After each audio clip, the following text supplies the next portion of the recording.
Recording in progress.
Hello, guys.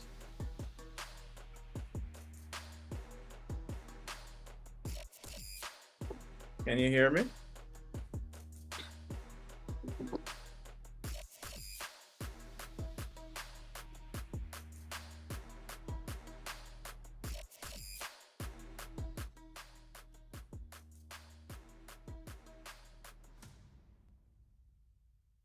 Hello. Sir, are you hearing? Yes, I can hear you now. Did you guys get, well, the message about we starting at 1? I did not get the message, but I checked the sites and I saw that we're starting at 1. But I Right. messaged in the 4-year group chat, so people should be joining soon. Okay, cool. When you tried to log earlier, did you see the meeting say starting at 1? Yes, sir. Oh, okay. All right. Just making sure that these modes work. Right. So, apologies for the late start, but you guys are coming to the assembly tomorrow, right?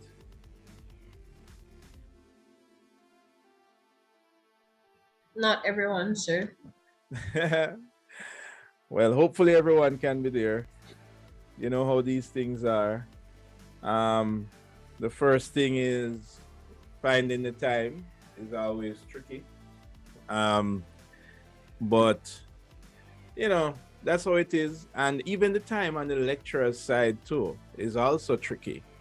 Cause we have to be kind of juggling, moving classes around and adjusting times to kind of facilitate this. So it's something that I believe is worth whatever the time sacrifice will be. It's probably going to be about maybe an hour or two to kind of just show what, just for CSA to meet as a group, because I don't think we normally do that. So so I had to do some preparations for that, and yeah, don't be surprised if maybe some of your other lecturers might have to adjust some timings for class to kind of prepare for that.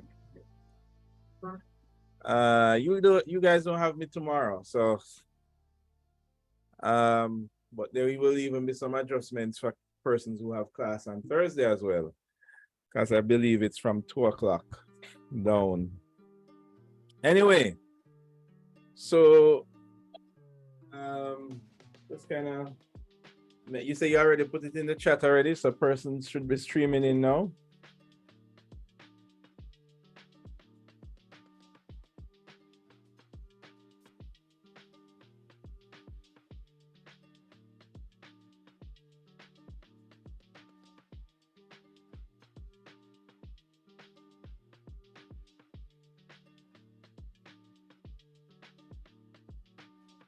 Hello? Who is here? Question. I see. Hi. On Monday, I was here, but no class. Right. No, there was no class on Monday. Monday, we said that we would dedicate that for you working on your mimics, right? Remember, I promised you guys 1 week to work on the mimic 3 and 4. So we kind of even last week class, I was not able to get in on the last one. Hold on, last week, Wednesday. Okay, what did we do Wednesday? I'm trying to remember. On Monday we had the presentation. Oh, right. Yeah, we had some tips. Wednesday we had some more advanced tips. We did So where can I find those recordings? Well, I have a bunch of them to upload now, so they are they will be under the record section of the site. Oh, okay. Because I felt like I was missing out. That's why I'm asking. Yeah, man. But we did go through some tips on Wednesday that would be crucial for Mimics 3 and 4, which is the perspective um and the exploded slash X-ray um techniques. Right. So um definitely take a look on those recordings. And speaking of, well, there's only a few persons here. You say you guys have put it into the group already? Yes, sir. All right. Well, as people continue to stream in, we will continue nonetheless. All right. Could I be added to the group, Say again? please? I was asking if I could be added to the group. The fourth Oh, year.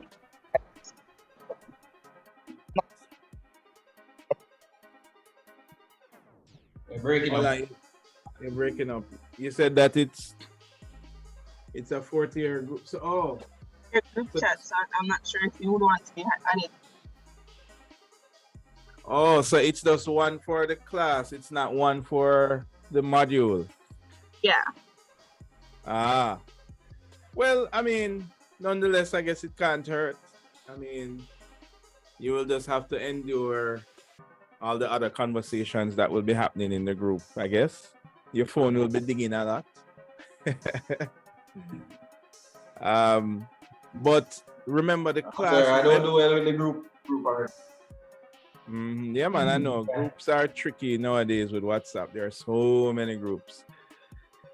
But anyway, remember you can also go to the website. Usually what we try and do is, what I recommend going through the website to join class. Any messages or any updates, I would always just leave it on the site, right? So sometimes, because I do a lot of computing classes, there's all kind of things that will cause classes to shift. For example, Exhibit A today. So anytime you need to join, just go through the website, go on the website, and if there is anything special that's about to happen, I will leave it as a little icon where you go to click join for the class. All right. All right. So guess what, guys? We are going to be moving into the second phase of Advanced Computing 2. We are just about ready to wrap up that first project, which is the advanced visualizations techniques. Advanced Computing 2. Sorry. Okay. Sorry, I'm going to go again. For Advanced Computing 1, we're wrapping up assignment 1, which is advanced visualization techniques. Right? A lot of advanced flying in that sentence, right? So we are just on the tail end of that assignment. So next week, now guys, it's critical. Remember what happened last week? We're supposed to have that presentation on Wednesday, but only a few persons came, so we had to put it off for Monday. So now everything is kind of crunching together. So we have to do our best not to cause any more delays. So that on Monday coming would be when we would have our presentation. Right? That is this Monday coming, guys, at 2 p.m. And you would be presenting the presentation mimic. As a matter of fact, let's take a look here just to kind of give everybody a refresher as everybody kind of streams into the class. There we go. Where did I put those?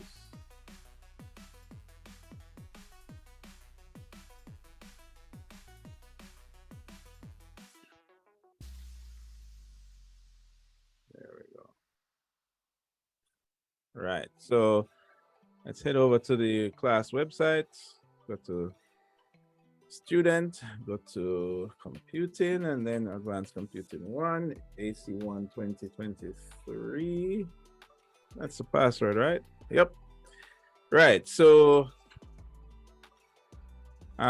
you can see that this is how I try to leave like little comments for every class if there's anything that pops up, because there's a lot of juggling that's happening in terms of lecture availability. So we are doing our best. So let's make that a bit bigger. Our Monday presentation, our Monday class is going to be a presentation, guys, right? And let's just take a peek at our assignment here. Let's make it full screen.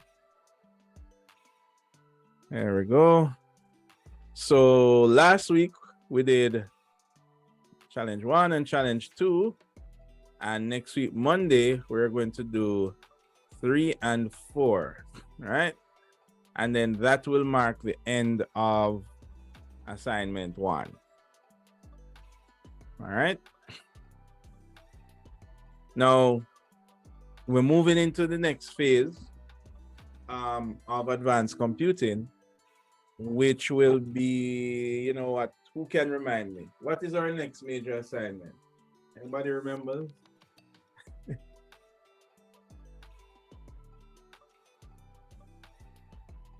Oh, wow. Nobody remembers? What's our next assignment?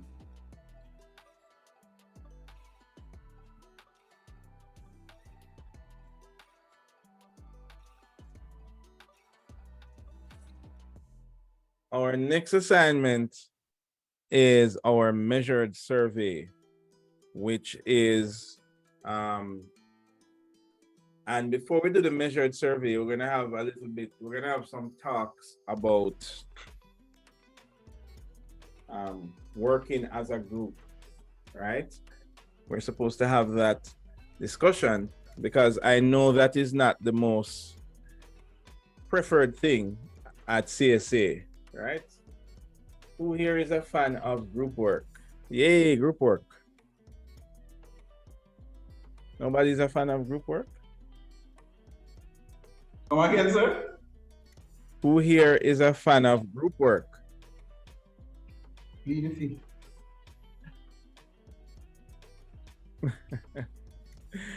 I guess if I ask the question another way, who here is not a fan of group work? Maybe I would get more raised hands. Definitely. Well, before we go into the major project, we're going to have this conversation about working as a group because there are some other nuances to it. It's not really only about maybe grouping up with perhaps somebody who you work well with or your best friend or somebody who you think will be a strong group member.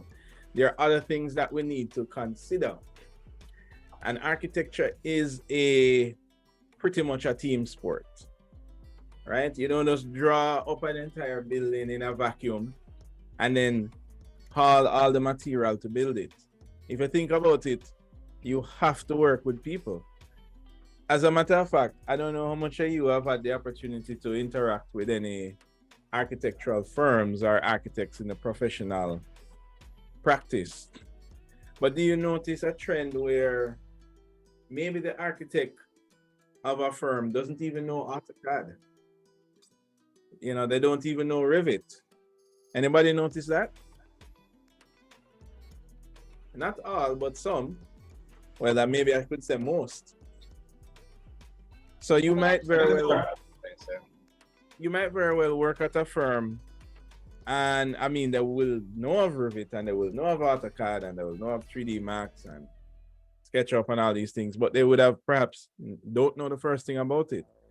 So what that tells you, the only way they need to get work done is to work with people, hire people, you know, and when you work in an office, you're a part of a group. I am one of many lecturers that you have, and we are a part of a group.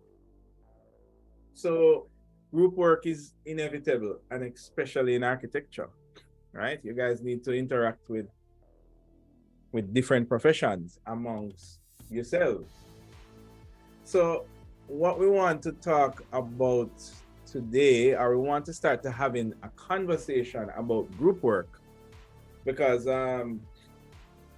we're going to rely on that heavily to do our major project, which I'm Or going maybe to. you should use a word that they will recognize more, which is collaboration.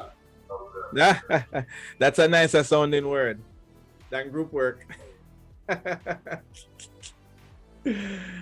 uh, well, but and we have even a little activity that we need to get through as well. So let me just open this up here, if I can find which tab. I think I have like more than 20 tabs open.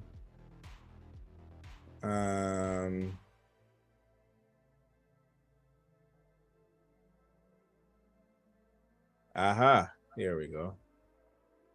No, that's the wrong one. Right, I have found the right one. All right, cool.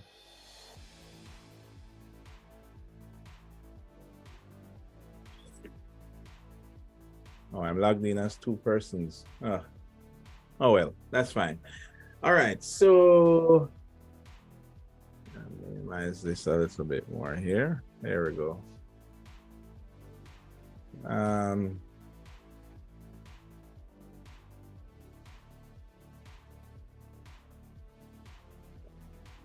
Come on. Let's just use this and go all the way back up top. Right, so how about teamwork? Teamwork is a nicer word than group work. What do you think about teamwork? Not bad. Not bad. So a lot of us have bad experiences in groups. I mean, what a way to start a presentation, but it's only fitting. Hey, guess what? I went to CSA as well. So, you know, I have also experienced this. But, you know, the interesting thing, and I don't know if you guys have the same experience, but I remember, I don't remember how we were assigned a group. I think it was in Design Studio. Yeah, it was Design Studio. And they pretty much what happened is that all of the top guys ended up in one group, which was grossly unfair. I think it was like a random thing, or grab your name from a bag or something like that.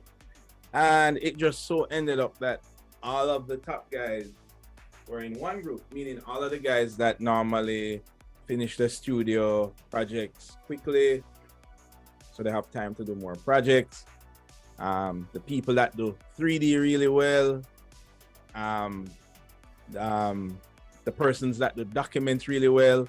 So it was like a bit unfair, but it was just what it is.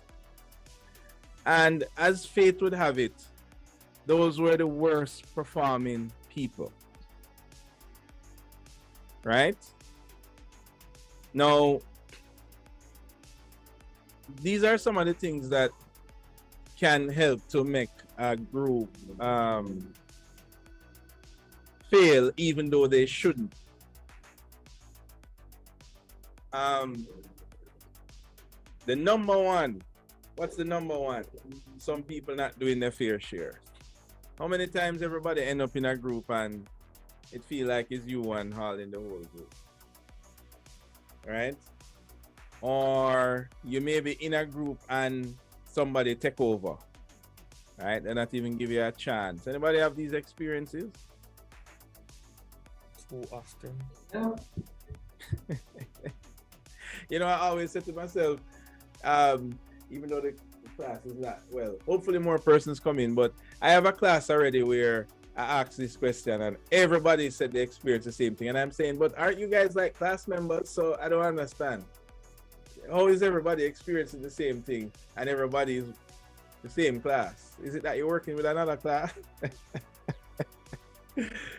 But anyway, these are some of the things that always happen. Probably some of the top things that usually happen in CSA, right? And there are actually ways to avoid this. I mean, this happens in the real world as well. But the thing is, most people don't put that much attention to creating groups apart from maybe just skill level. Hey, you're good with AutoCAD, come in my group. Because we're doing an AutoCAD assignment. So if you're good in AutoCAD and we're doing an AutoCAD assignment, we must ace it. Doesn't that make sense, guys? Yeah. But sometimes, as fate would have it, that just doesn't happen because there are other factors that are apart from skill, right? And a lot of these factors are driven by our personality. And, so,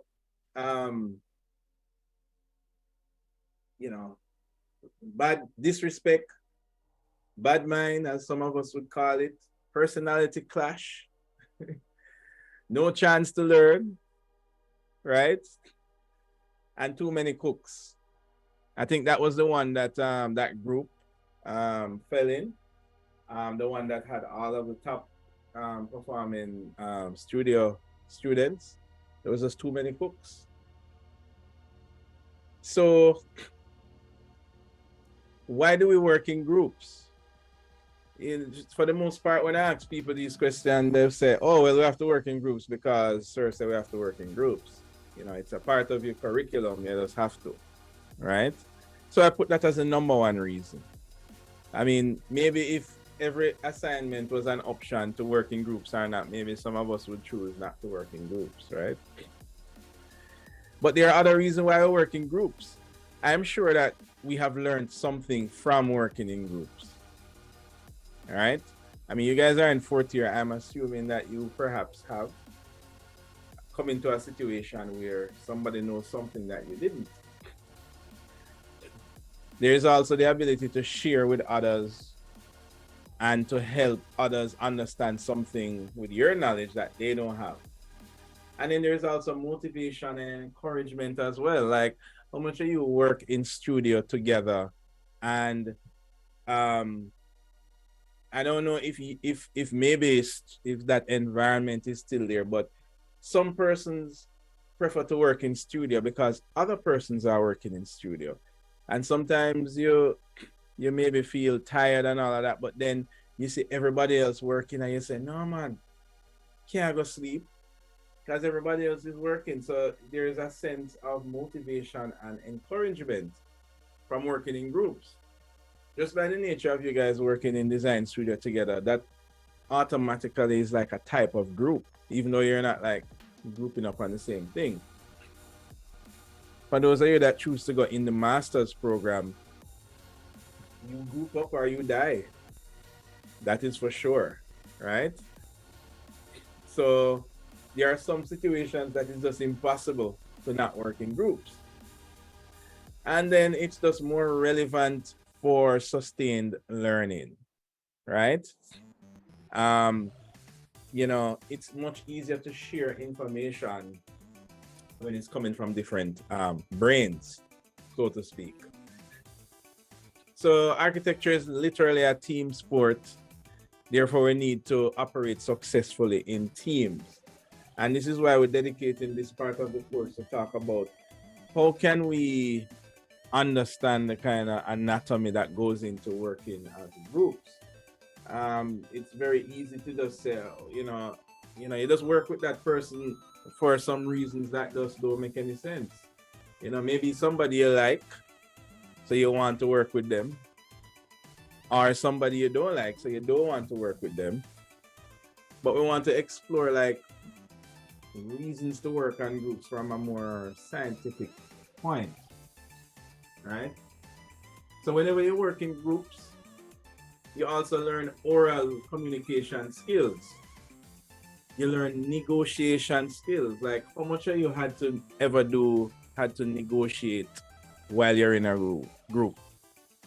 Maybe you need to make a decision on a cover page or a logo or something. And you think that this works better. Somebody else thinks that something else works better. So then it becomes a negotiation, right? Maybe sometimes it can become an argument too.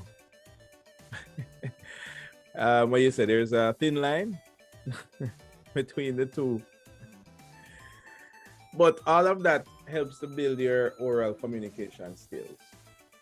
In the master studio, most persons that I spoke to throughout COVID, there was just an overall decline in just studio work overall because there was no studio, and you get so much help just by, I don't know if you guys have ever tried just talking something through with somebody, and through talking that thing through, you have figured out something that you never knew before, right? Interpersonal skills, you kind of, especially when it comes to personalities, you kind of recognize that you can't just talk, as we would say, anyway to somebody. Sometimes you need to fix up the tone of how you speak, how you guys relate to your lecturers or relate to your students, and you would adjust the tone of how you speak depending on who you're speaking to. So all of those things come as a result of you working together. Time management and alternative modes of working. It's like you're working on something, maybe in studio, and you notice that the way how somebody else works, you work differently. So for example, in studio, I used to use 2 monitors to work, right? And I mean, most people never really used to use 2 monitors. And then the other thing is that you would have to carry it. So, it would be like really annoying to carry 2 monitors every time you want to work. But then it was so efficient for me when I'm working to have those 2 monitors. Every time I go to studio, I would haul it there. But that was a different way of working. And other persons wouldn't have tried that out if they weren't working together to see, hey, he's working that way, let me try it too. All right. So what makes a good team? A group of people working towards a clear, common, shared goal. Leadership is participatory and supportive, right? When somebody is a group leader, giving other persons a chance to have a say. Complementary skills, something that we're going to talk about in just a bit. I know how to do 2D drawings, you know how to do 3D drawings. Let's put our skills together and do this thing. Honesty and openness. That's an interesting one. I mean, that has nothing to do with skills. That is just having to do with your personality. And working methods that flourish, meaning that, when you say flourish, meaning that last, that can be used over and over again. And the ability to take a glance at your performance. Maybe this is one of the ones that we suffer the most from. How do we take a check on how we're doing as a group?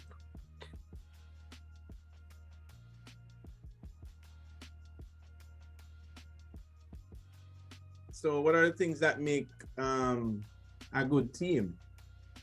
Let's see. You guys are in 4th year. Do you guys have group projects in design studio?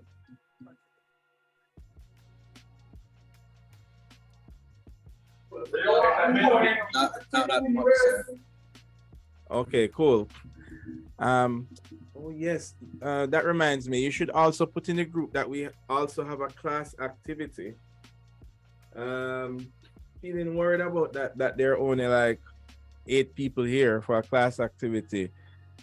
I mean, that means only 8 people going to get the grade, but okay. Right. So we talk about where leadership is participatory, giving everybody a chance. I mean, the interesting thing, even in this image here, who is the leader in this boat? Anybody can tell me?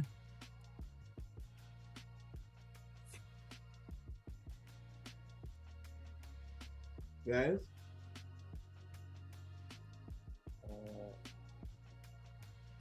Say again?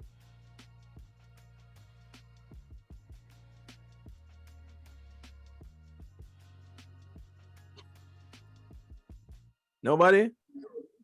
Second person, sir. The second person. Okay. Yeah. Anybody else?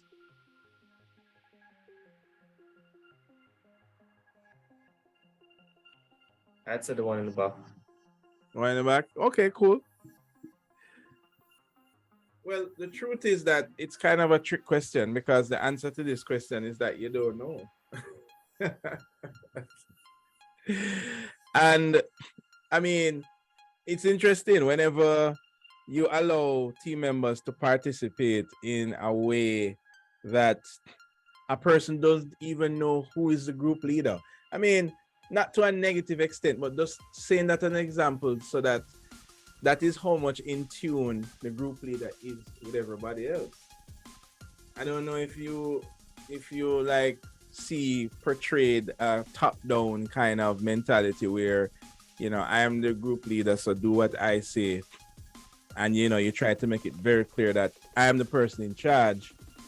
I mean, how much participation do you really get from that top-down approach? So whenever you can have a team, and guys, these are things that, I mean, there are typical things, but there are things that you should try and remember, especially in this project that is coming up, right? You are going to be negotiating with each other in these groups. So it shouldn't be where the person who is the lead is so far disconnected with the team members that they are not working together.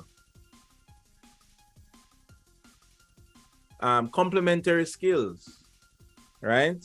If we're all Revit experts and nobody is good at presenting, then we'll have a really good model, but a really crappy presentation, right? Not everybody is good at every other thing. And we're going to look at skills in a little bit, all right? Honesty and openness, as I was mentioned, so that is something that is more qualitative. Like, how do you know how honest a person is? How can we know that? Nicole, how can we know how honest your classmate is? Watch them. You just watch how somebody moves, sir. People tell on themselves, Actually, that's the correct answer. It's just your time and how you behave that will tell. That is just one of those things that you can't necessarily target. It's just like you can't target and tweak that for somebody to know who you are. When you experience persons over a long period of time, you kind of summarize how honest and how open they are. So it's one of those things that it's not easy to achieve because it's something that is more earned in the eyes of somebody else, right? Working methods that flourish, as for example, we mentioned when you work in a method that you can use long term. So for example, I'm using Word, and then somebody said, no man, we don't want to use Word, we want to use Google Docs. And somebody said, no, I can't bother learn Google Docs, I'm used to Word. But then maybe Google Docs allows you to work simultaneously with other people. So if you work in an environment like that, you can flourish more because you can do more. So sometimes, we have to kind of step out of the comfort zone to learn tools that better accommodate better working together. And this is an interesting one, performance. I don't, anybody have seen the dean's message on the school website?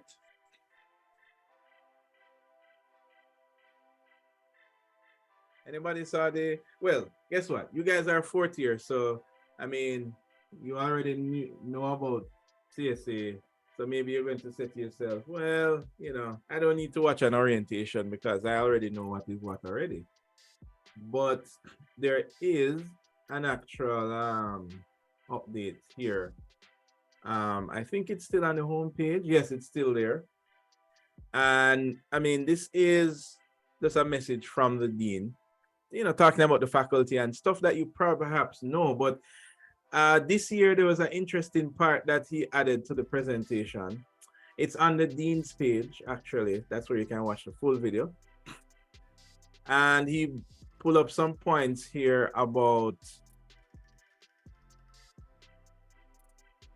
pause this, about being accountable. And what he mentioned is that, you know, ask your friend to hold you accountable, right? So Candace can tell Nicole that, all right, anyway, you see me, don't finish not working on my studio at 4 o'clock.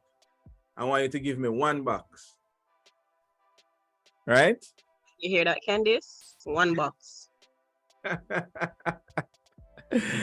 Virtually over Zoom, right? But you get the idea. He's using accountability to help you to work more efficiently. And some of you that are friends might say to your friends, say, boy, I don't like how you're not doing your work X, Y, and Z time. You know, that is holding each other accountable, and it's a form of measuring your performance, right? Now, the next step above that is to document it, right? And that is the kind of direction that we're talking about when we talk about performance for improvement. It is holding your team and yourself accountable. So we already said that a successful team should have clear goals. We should celebrate small victories. I mean, you know, sometimes some persons are only big picture minded. So if the small wins don't matter, right? But when you're in a team, you have different personalities. So big things matter to some people and small things matter to some people. So it's important to take note of all of the wins, right? Mutual trust. Trust is such a big thing. I trust you to do this cover page for this group, right? I trust you to measure this room on our measured survey in advanced computing 1. That is expressing trust in each other. I don't know if you're a group member, you don't trust them. So that would mean you're looking over them back every minute to see if they're doing the work properly, right? We talk about accountability, and then there's also support and supporting your group member, or in this case, team member. Now, an ineffective team, these are some traits of an ineffective team. What is happening here in this rowboat? Can anybody tell me? Anarchy. All right. Who is the team leader here? Sir, there's no leader. You sure? Yeah. Who looks like they're the team leader? Okay. One day I stand up, hold him in. What does it look like he's saying? I can don't know what you want to Should go in another group. People them now cooperate. I like that one. I should have gone in the other group, in the other boat. But, you know, the team leader is looking like, oh boy, what have I gotten myself into? Right? So these are some traits of an ineffective team. The team leader not taking charge. Then you have persons, you have lack of communications. Maybe one person accusing the other. Say, You know, oh, me a row and I row for 5 minutes and you only row for 2 minutes. Then you have people that are fed up. That's the one with them hands up in the air say, yo, me can't bother no man. Right? And then you have others that are just silent. And because they're silent, you assume that they agree with whatever you're saying. I mean, this is just one big negative pot that's just mixed up right here, right? And the thing about this thing is that it's like a rolling, it's what you call a snowball effect. Do we know what that means? What do we mean by a snowball effect?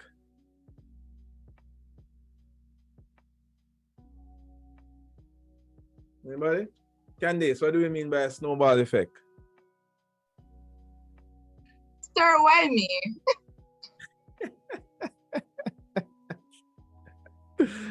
It's okay to say you don't know, you know. It is okay to say you don't know. You got his mask? What was that? Got his mask? Mass? Yeah.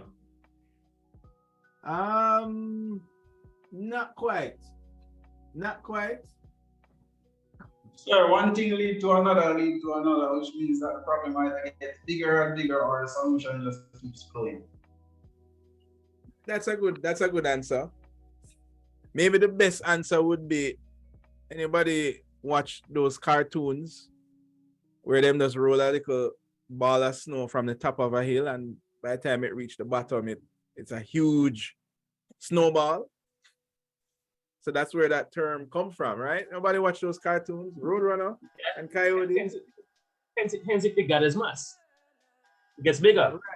I know you were getting at that, you know. I know you were, but your explanation was a little like too broad brush, right? But yeah, if you watch those cartoons of how an avalanche happens, you know, that's snowballing. So when all of this argument is happening, right? This is the key time that, and especially the group leader has to be able to identify a snowball effect, right? Because it's a tricky thing. If you just allow the snowball, it's just going to roll down the hill and get bigger and cause bigger damage to the village at the bottom of the hill. You understand? At the same time, the right attitude, the wrong thing to do is not to just attack as well. You're just adding to the snowball. You're just adding to the fire. So the best way to deal with it is to break it down and solve the problem little at a time. Right? You ever hear those people might say, boy, I can't bother with that community, you know. It's better you just nuke them and start over from scratch. Right? Or you just press reset. Unfortunately, it's not a video game, so we can't do that. So I've seen in advanced computing one snowball effects with different groups where things just go bad. You know, the measurement wrong and it made the upper floor wrong. And then one person start cuss the other person who take the measurement. And then that person get vexed and say, I'm coming out of the group. And then the group don't have a measuring person. And it just keeps rolling down the hill.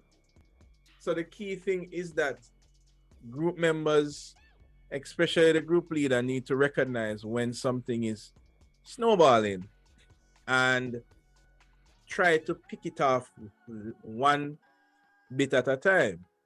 So for example, the person who is quiet, you talk to them, you pull out, what is your opinion on this thing? Don't just stay there quiet in the corner, right? The person who is not communicating because them vex, you know, you talk to them one away and try and get some communication from them, right? The person who is exerting dominance, you try and talk to them one away and get them to tone down. You know, you try to pick off the snowball little at a time until it reduces. So this is one thing that you guys need to look out for. As I said, one thing leads to another and you get a snowball effect, right? And then, you know, it leads to other things like, I mean, we in Jamaica, we just call it bad mind, right? And bad man is such a broad brush that I don't like to use that term. There are things that come together to make it look like somebody is being bad man. A lot of times it's just made up of some other complex things like personality. You know, maybe there is past experience with something. So, what I encourage you to do as a group is to investigate. Don't just summarize it as, sure, him does bad mind or she does bad mind. Try and investigate, is it a thing of commitment? Is it that they don't trust the person to do the job? Is it something that happened in the past? You get what I'm saying? You know, that's one of the benefits of going to a tertiary institution, because you guys are educated. So you don't just jump and do irrational things. There are too much people in the world that do that. They see something and they just jump to a conclusion. You guys learn how to investigate and probe, and you learn about groups and group types and all of these things. This is a part of that learning experience, right? So those were some things to watch out for, right? So whenever you're building a team, you need to have a clear sense of purpose, clear goals, understand the value of the team, the value of each person. Everybody has a value, even though there might be that person in your team where you just say, I'm not really doing nothing, you know. Everybody has a value, and not everything is valued in one currency, right? We all know from a financial standpoint that it's not all about the money. As a matter of fact, in our day and age, who has the information? Information is valuable more than money. Look at the millions of dollars that Google spend just to get your information, right? So value comes in different currencies. Holding your group members accountable. I mean, is your bridging, but is, you know, we are bridging, but we're not telling a lie. No, you never deal with that thing properly. You know, it is what it is, right? So when you guys go out and you measure and something don't measure right, say it don't measure right. You don't have to say it in like a disrespectful flow and say, well, you don't know what I do. You just say, listen, boy, I think you need to measure that again. I don't think it right. The worst thing you can do is not hold somebody accountable. Then maybe you do it yourself, and then you just feel like you're doing all the work. You know what I mean? So, and that leads into communication. So whenever you blend in a team or mixing a team together, it's like creating a cake. Right? Every ingredient has its own contribution to add. Even the things that are bitter by themselves work out when it go inside the cake. Right? So it's essential to have a good mix, technical skills, and it's essential not to have too much duplication. How much time you eat food with too much salt? Right, guys? Are you with me?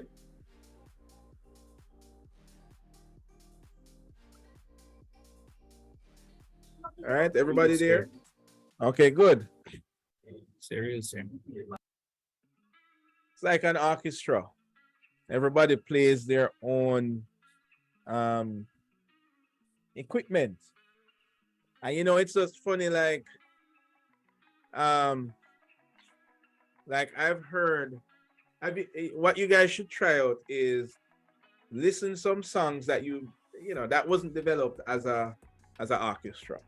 You know, it was kind of developed by themselves. Maybe it's pop music, or maybe it's the intro for a series, or maybe it's the you know, when you watch those cartoons and it has their own intro music, or it could be the soundtrack for a movie or video game, right? I mean, listen to the normal one, and then listen to one that is done by a live orchestra.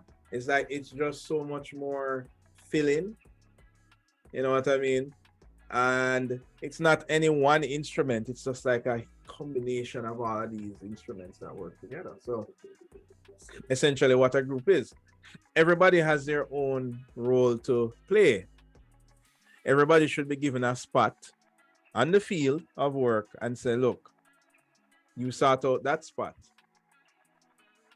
I mean, when you guys go out to measure and do the measured survey, I mean, the worst thing you can do is just say, yo, everybody do them thing. I mean, you will have ultimate chaos there. You know, you meet as a group and you say, okay, you have the east elevation, you have the west elevation, you have the ground floor. You make sure that everybody has a position on the field of work. Right? And this is where we come into a little bit of the science behind groups. Because remember at the beginning, I was saying that, a group is much more than to just say, me and this person work very well.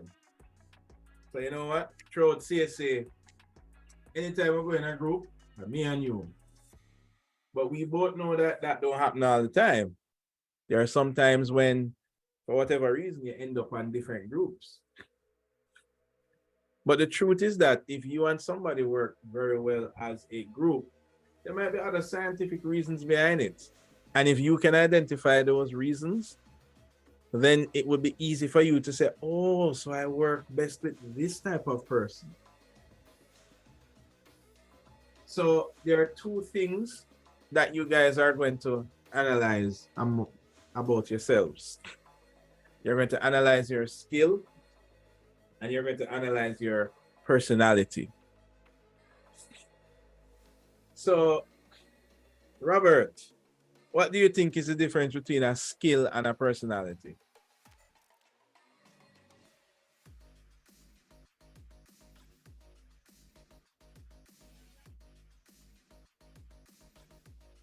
Time, you there?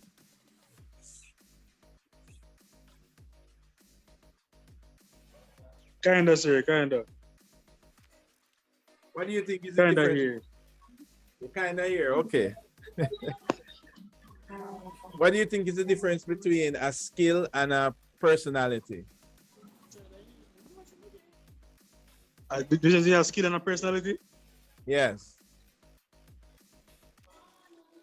I think you can learn a skill, but I think a personality they develop in more like your environment and like your surroundings.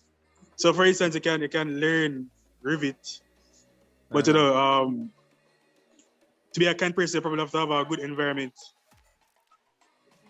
All right, cool. I will take half of your answer.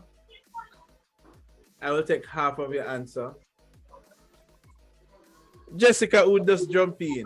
I know, right? You'll be like, sir, I just reached in and you're calling me. But it's okay. What do you think? It's because we've been in studio, sir, as well. Say again? In studio. Oh, yeah. What do you think is the difference between a skill and a personality, Jessica?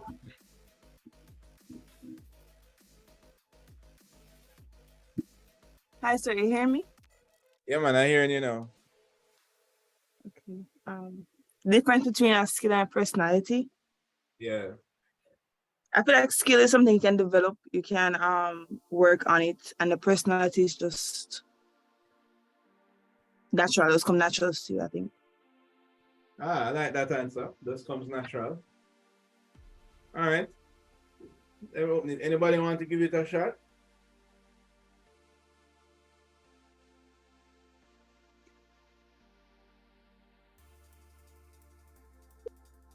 No, I don't have to call on any more name. But in the interest of time, 2 opinions is good enough. So in the most part, I think you guys, you could combine those answers together. I mean, you do learn a skill. As a matter of fact, apart from learning it, you develop it as well. Like a lot of you might realize that, hey, I think I'm really good at Revit or I'm really good at Photoshop, which is a technical skill. Other persons might realize I'm really good at communication, right? And communication is an interesting one. That's one of those life skills. It's just double checking, following up, those things. Some people naturally are good at that, and some people are not. But you can learn to be a better communicator. You can learn to use Revit better. Whereas your personality, it kind of develops as you grow. It's kind of hard to change that one, right? So if you take a job and you might not have the right skills for the job, well, you can do training. But what do you think about your personality? If you take a job and your personality is not the right personality, do you think we can change that? What do you guys think?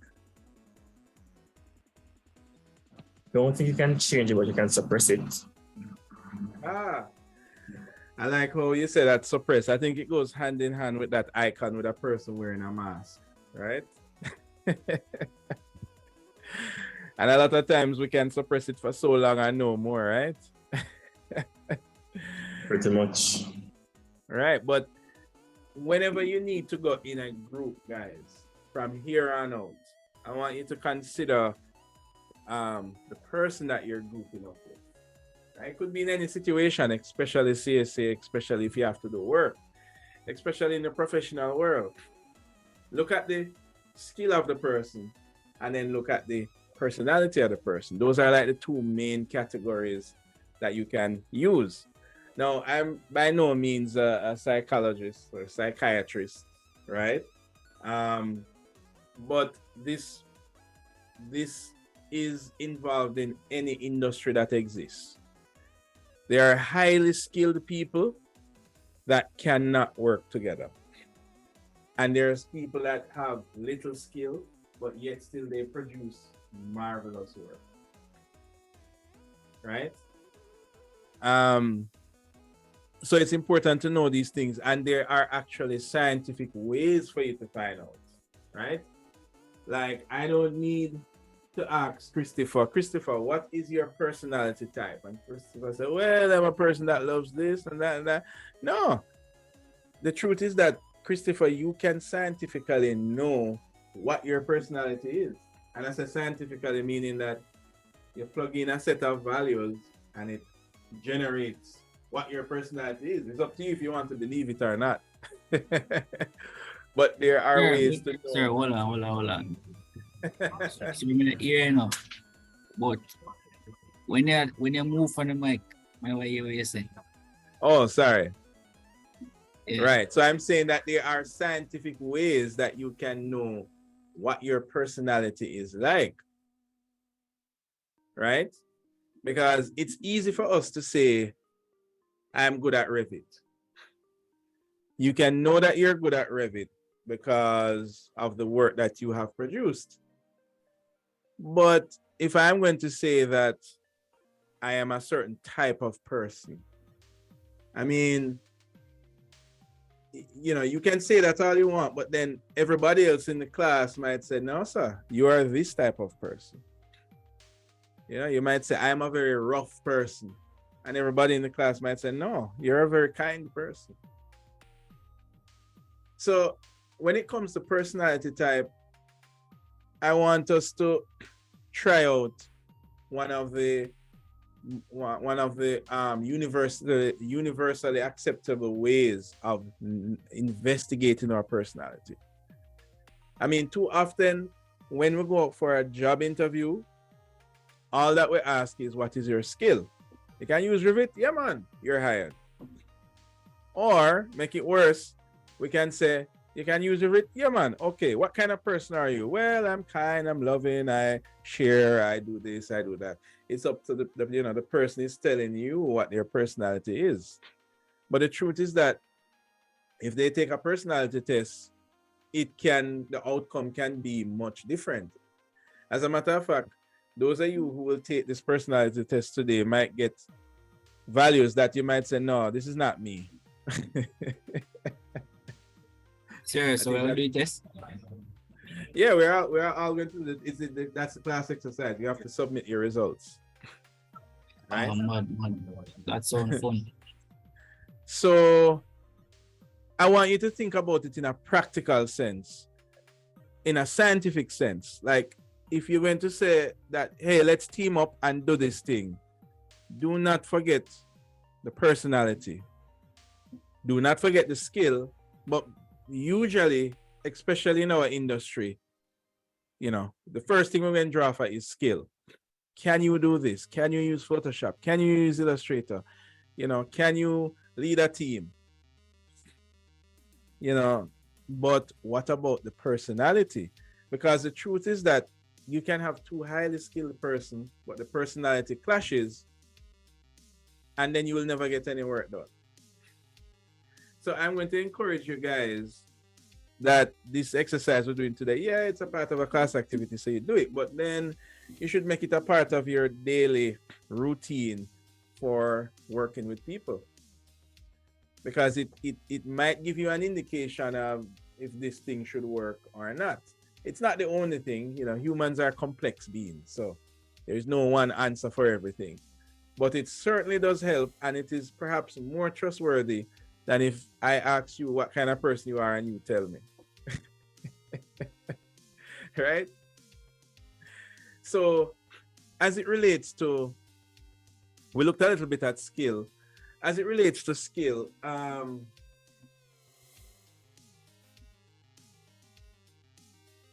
let's bring this up here.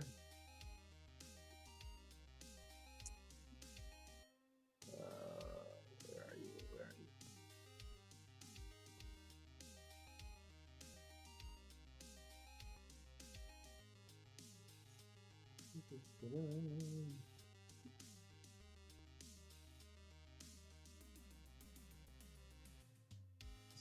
One sec. So many windows. Okay, here we go.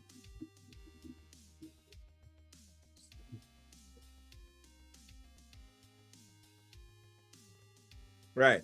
We're going to kind of split this up because of time. So we'll focus on skill for our next round. But for this round, let's focus on personality, since that is that one is the one that usually gets forgotten and kind of takes the back seat. So using Myers-Briggs personality type indicator, that's kind of like, that's what we refer to in academia as an instrument, right? Whenever we say instrument, yeah, we think of guitar or drums or whatever, but an instrument can be something that you use to perform something scientific. So for example, if you have like a radar scanner, that's an instrument. But there are instruments that exist that are not physical. It's like a process. So the personality type indicator, it's a type of instrument that is more of a process. It basically says that, look, there are 8 behaviors that exist in the world. And those 8 behaviors form 16 personality types. And those 16 personality types fall in 4 personality groups. So people with different personalities naturally will have different views, and they're motivated by different things. So though I might be an expert in Revit, I might be only willing to do Revit whenever I'm teaching it because I love to teach. So maybe I'm put in another situation where I need to use Revit to do something else, and it might seem that I'm not skilled in Revit. But the truth is that you put me in an environment that doesn't activate my creativity. And a lot of persons fall into that place and they don't even really know. They just say, I just don't feel motivated and whatever. And it's because that there is something that affects the type of personality that you have. So one of the first things you should do is find out the type of personality that you have, right? You should know it, not the person who is employing you. You should know it so that, you can probably immediately tell if it's a good fit or not. So anyway, this method of creating, of knowing your personality, this is kind of small, but we do have it on the mirror board, so I'll be able to zoom in. So these are the different types of, oh, I can actually zoom in here, but it's blurry. Anyway, these are different types of personality, of, like behaviors that you have. You have extroverts, we have introverts, you know, we have feelers. I like that one. We have thinkers, right? And each of these have their own definition. But the interesting thing with this instrument of knowing your personality is that when you merge different behaviors together, they come together to create a personality type. So it's nobody is only an extrovert. Nobody is only an introvert. Right? Yes, persons might have more emotions, or persons might have less emotions, but that's not what defines your personality. Because you are a combination of different things. So by no means this is the only way to determine the type of person you are, but it's a good way, it's a good start. And it's certainly more scientific, more than you just, I mean, how many persons have said that, I'm an introvert? But it might be that that only makes up a tiny part of who you are.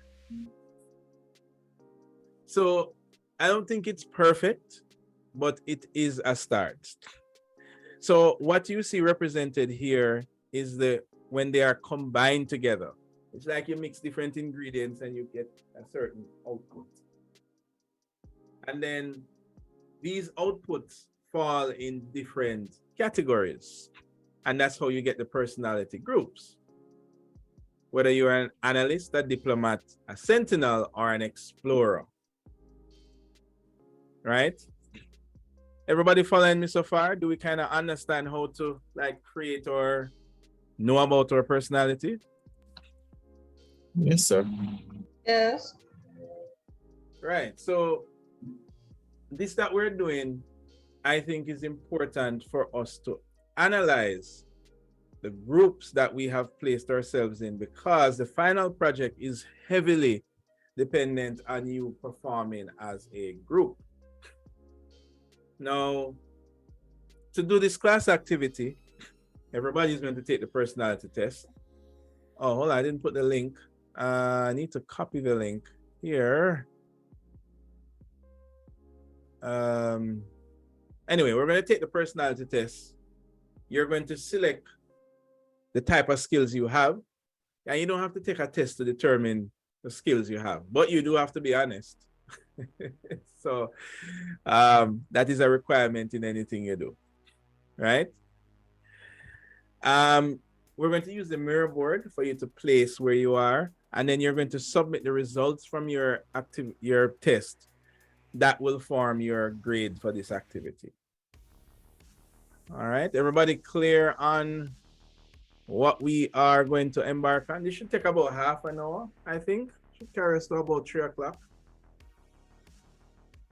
And then I'm going to introduce you guys to the final project and talk about that for a little bit, maybe like for 10 minutes, thereabout.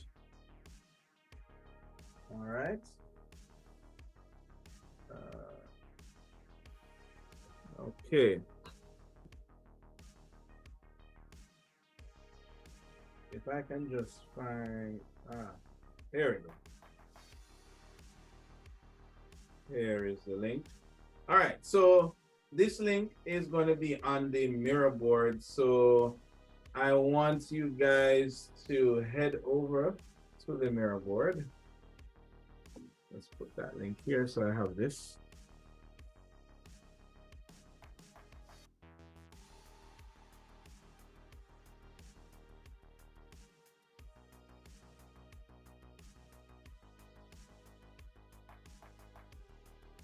All right.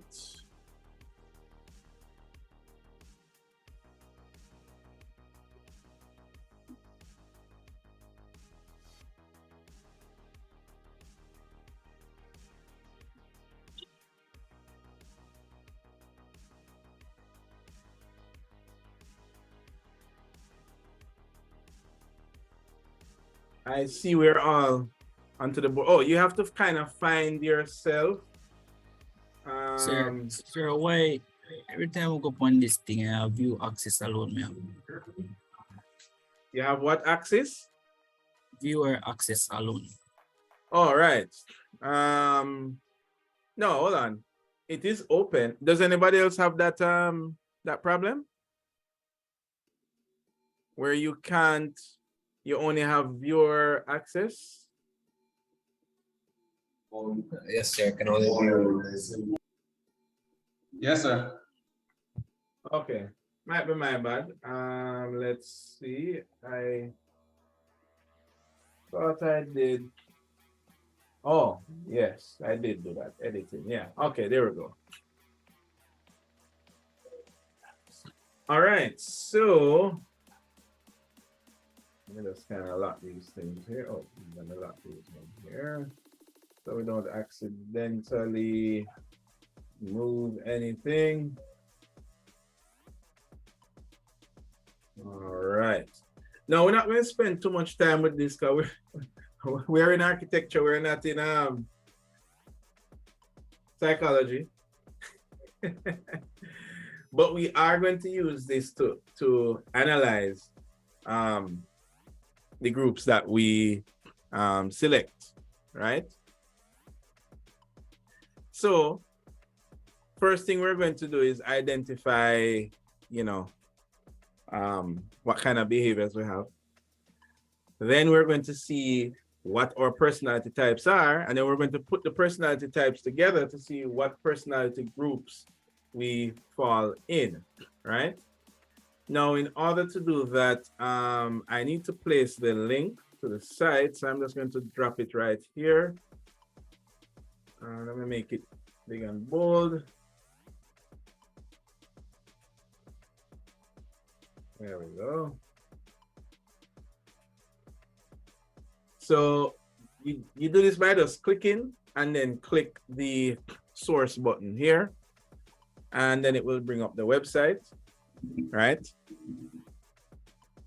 And you just need to click find your personality, your type. Now you can sign in if you want, because like there is much more to discover when you know your personality type. Like they do things like recommend the type of career that you should be in, or if you are in a career, the type of job position that you should look for, and all these things. But those are more premium. You have to pay for that kind of for those analysis. But for our purposes, we just need to know where we fall for our exercise. You guys can go ahead and explore on your own the different personality types, right? Now, what we're going to do is I need your name and picture, right? And I guess you realize a trend now. Everything that we do nowadays online, I always ask for picture with name because, because you're not like in front of me, like teaching. So it kind of helps to kind of make the human connection, right? And you're basically going to just drop down your name and picture under the different personality types and also under the skill level. And this is so that we can see where everybody falls. Now, in order for you to collect your grade, guys, you need to submit this. That's how I know that you have done the test, you have done the activity, right? So what I'm going to do is I'm going to put the link.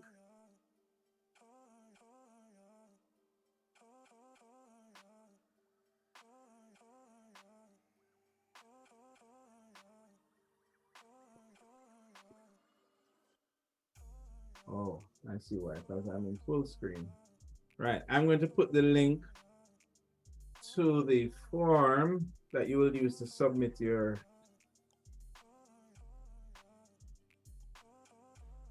answers. I'm just going to put that directly here.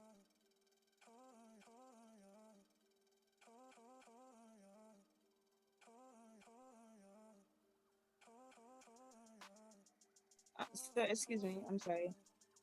Have you uploaded the link for the test already? Yes. So when you go on the mirror Am I the board, only one who can't select it? oh yeah, the mirror board does their links a little weird, right? You have to click click it, and then when the little icon comes up saying source, then you click that. Okay. Yeah, I don't know why they do it like that. They should just like, you know what? I'm gonna put it as text.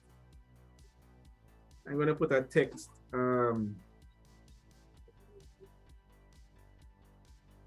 I remember this first.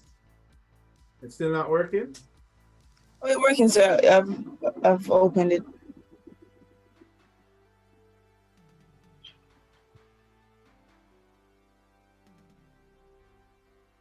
Yeah, I'm just going to also put that link here.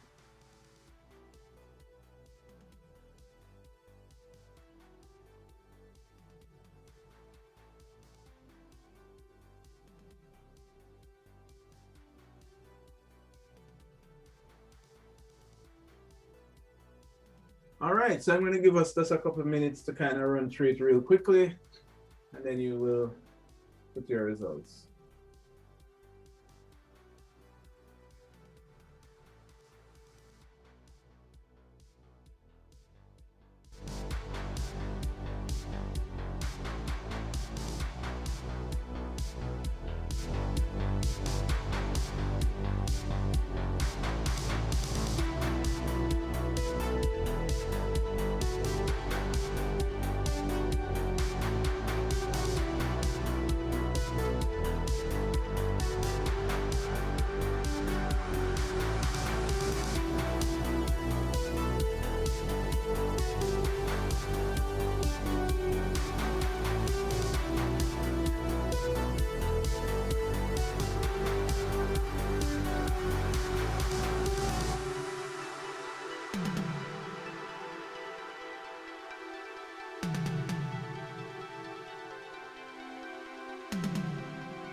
Yes, sir.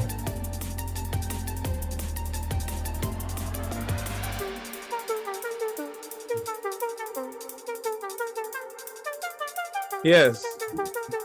I just screenshot the results. Say again. I just screenshot the results and posted there, sir. Hold on. What is the? You kind of go again. I'm saying so. I just screenshot the results and I posted there under whatever it is.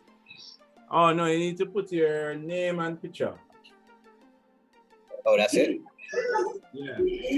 Under each area. Okay. All right. Yes, sir. I'm sorry, sir. What was that? The results. You're going to put your name and picture under the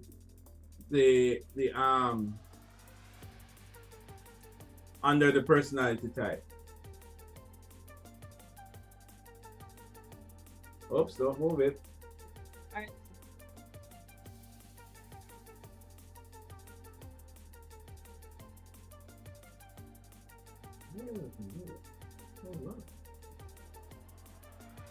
Oops.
What's that?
Sir?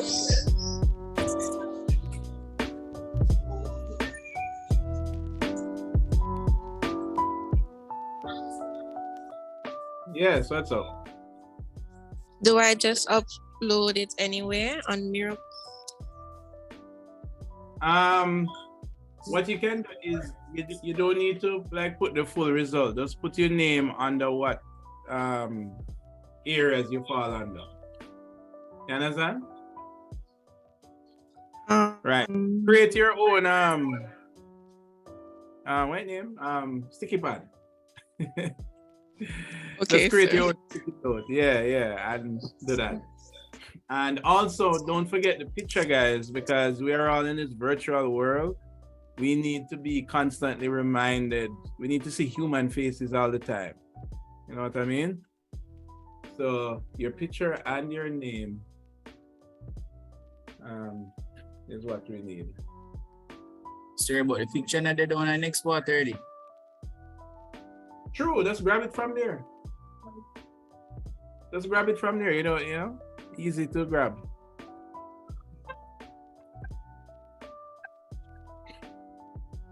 Yo.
Mr. Brian.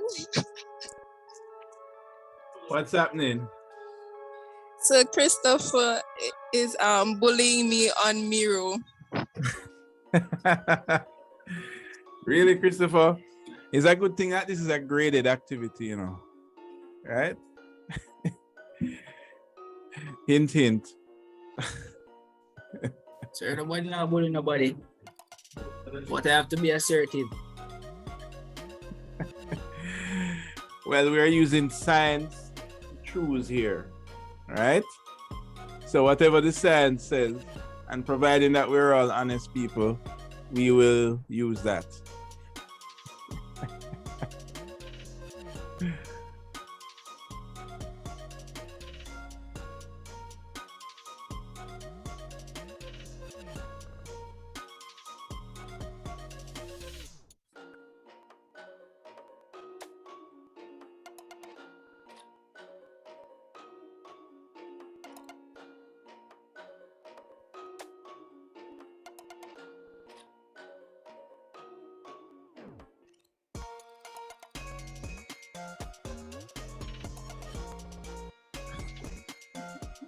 Sir, Yes? I don't see my result on the mirror board. Meaning what? Have two variants. So I have like You placed it there and you INTPA. don't see it? Nope. So you're saying what? It was removed by another group member? No, sir, I just don't see the option for my result. I think one of the groups have a variant, like two variants for it. That's why. What?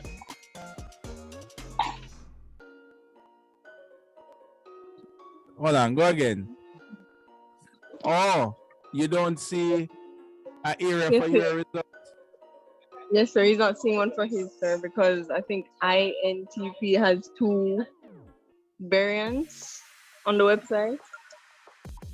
Oh. Well, looks like you have to add it then. Cool. Ah.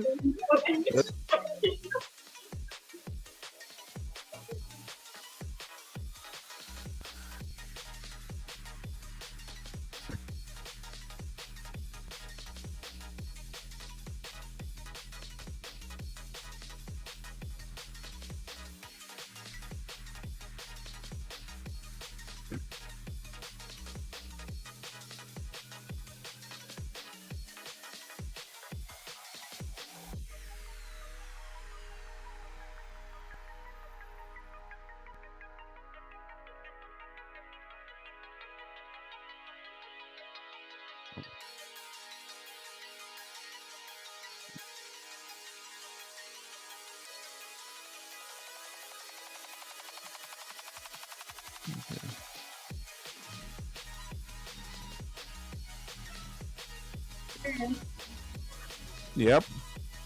On Mirrorboard, I'm seeing the personality type of INFJ, but on a test, it said that my personality type was INFJ/T.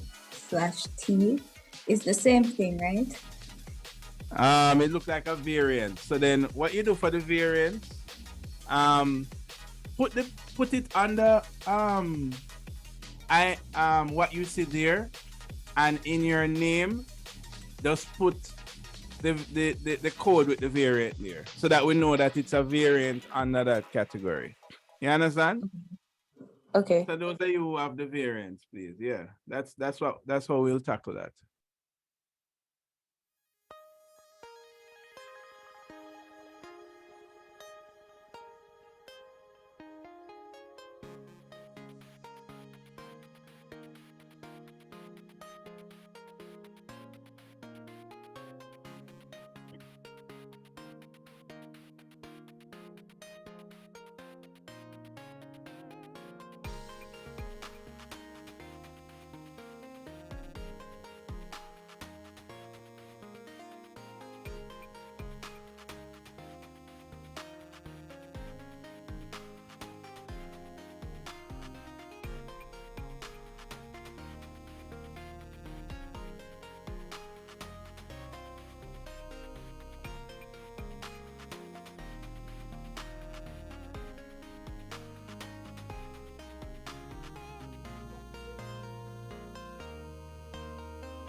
All right, guys.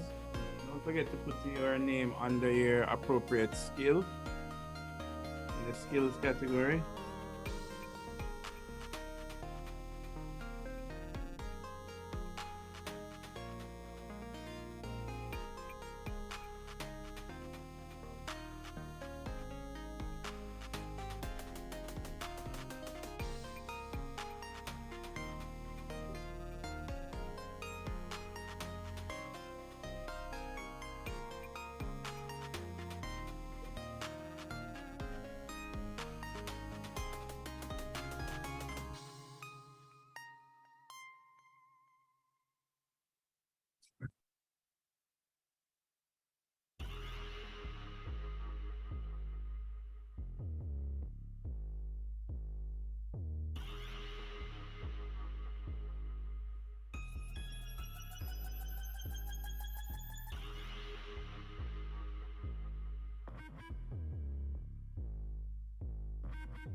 Sir, how come you not see defender? How comes you don't see what? Defender. The what? Defender. Oh, hold on. 1, 2, 3, 4. And did I leave out Under one? Sentinels. It's Oh, under the blue one. there it is. Oh.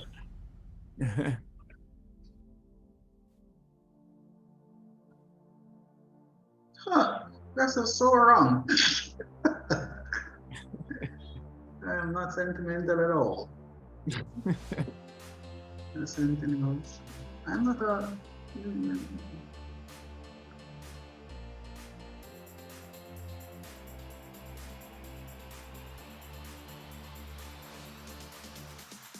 So where do you go to find the skills? No, well, Is that the different? skills are going to, it's on the right.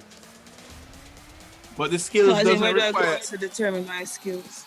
Right, we're not doing a scientific thing of that. Or just think what we can do. Right, so these are things that you can do. And as we go further, sometimes we break down the skills more in terms of what programs you use and what strategy. But we'll see if we get there. Relationships with me, I'm a people person. Right. So No. if you are, then you are. Or if you think you are more than one, then you have more than one skills. This part is graded too. Well, there can't be any wrong answer, right?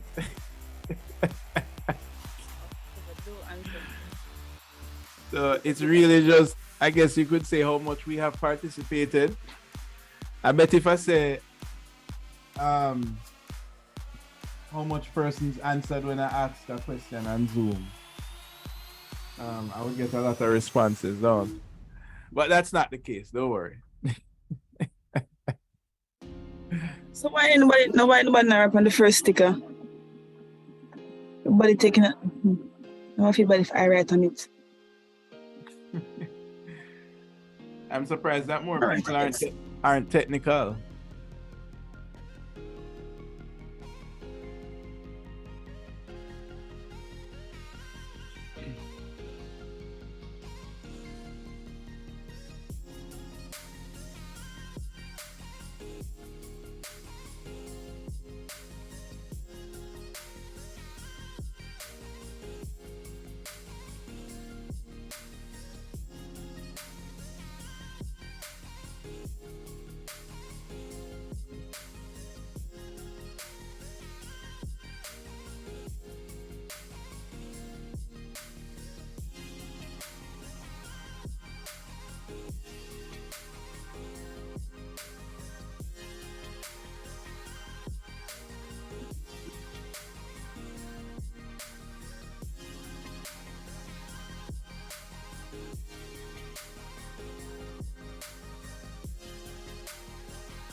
Oh, there was one that was left out.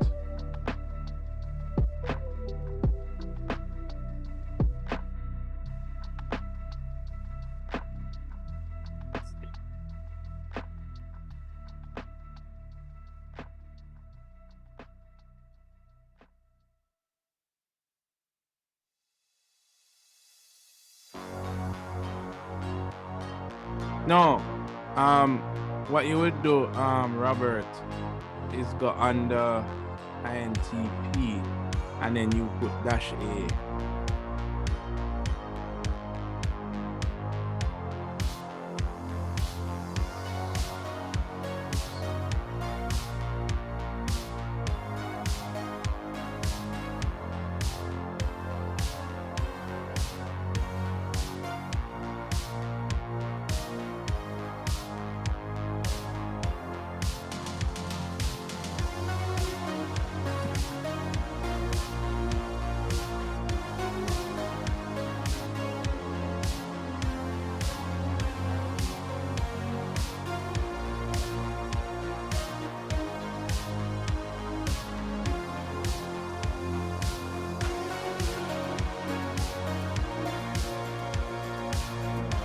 Profile picture.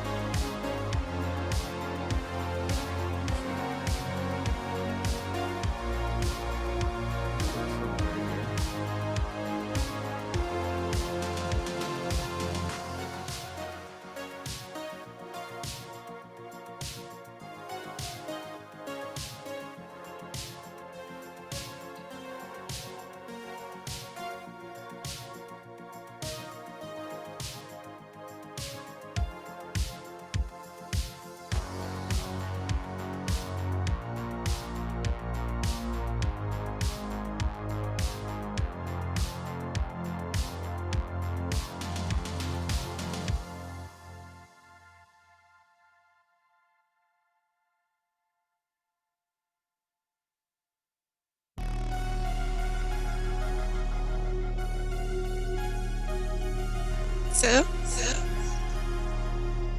Yes. can you please lock my images? Who is threatening you? So I don't want to call name. Come on, guys.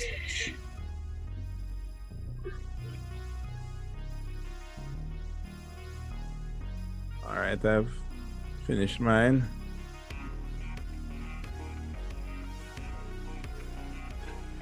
Being as honest as possible, right, guys?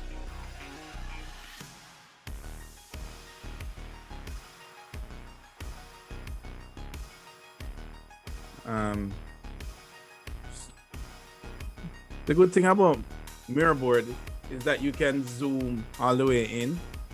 So don't if you want to paste your results, you can just make it like really small.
Guys, what you can do is use the color. Use the color that you fall under for your personality type when doing your skills type. All right, so that you can easily know how much of one personality type is a skill type.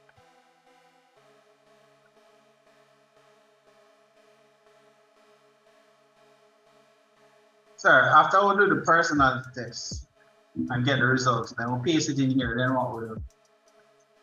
Oh, the final thing you do is you need to submit it. Right? To have that is your record that you have taken part in the activity and to collect your participation grade, which is at the end. Which is step 3, which is Well, where are the analytics? I mean, I see different. the analytics. Oh, never mind. Oh. I'm running ahead of myself. And you can email Sure. it for it to yourself. Yeah. Oh, you know, it's powerful to put the skill things. You know because you know yourself. What skills do you possess?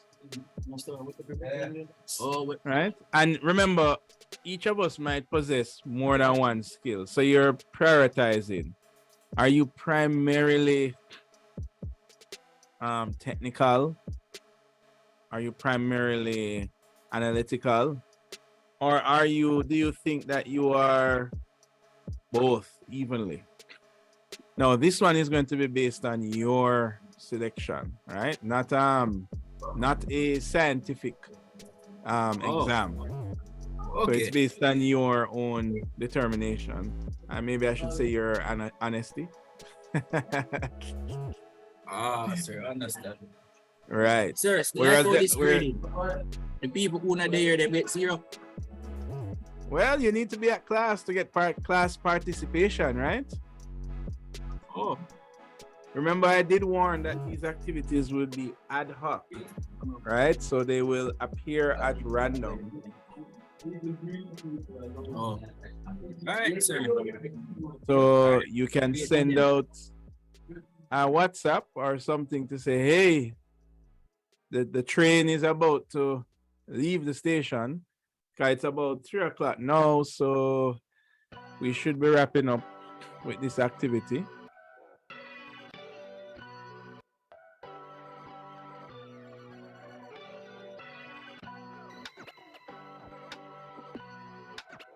All right, so remember, use your colors from your personality test when you're placing your name under your skills section. All right.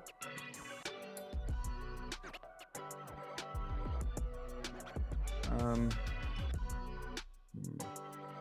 right. I realize that the pictures may not fit exactly. And it can't go any smaller. Okay.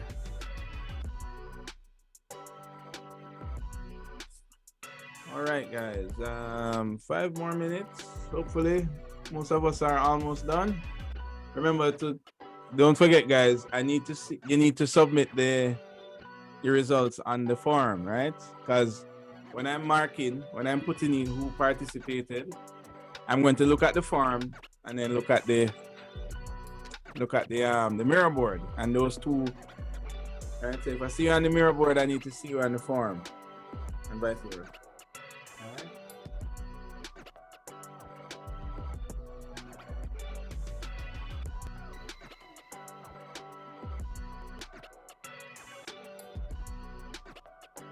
All right. Now I want to spend just a couple minutes to talk about the major project that you'll be going into groups for. I want to tell you what. Guys, don't post if you want to post your results. I think you should keep your results. Definitely keep your results. Email it to yourself. But we want to try to keep these rows as neat as possible. So if you want to post your results, you need to post it in a row fashion. Right? So that means, can that happen? I don't even know if that can happen, because it's so small.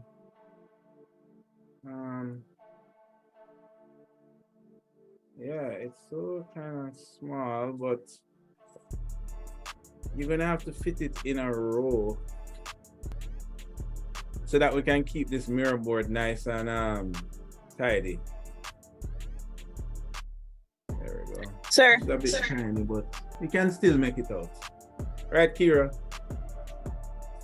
Yes, sir. Right. So just keep it in a row.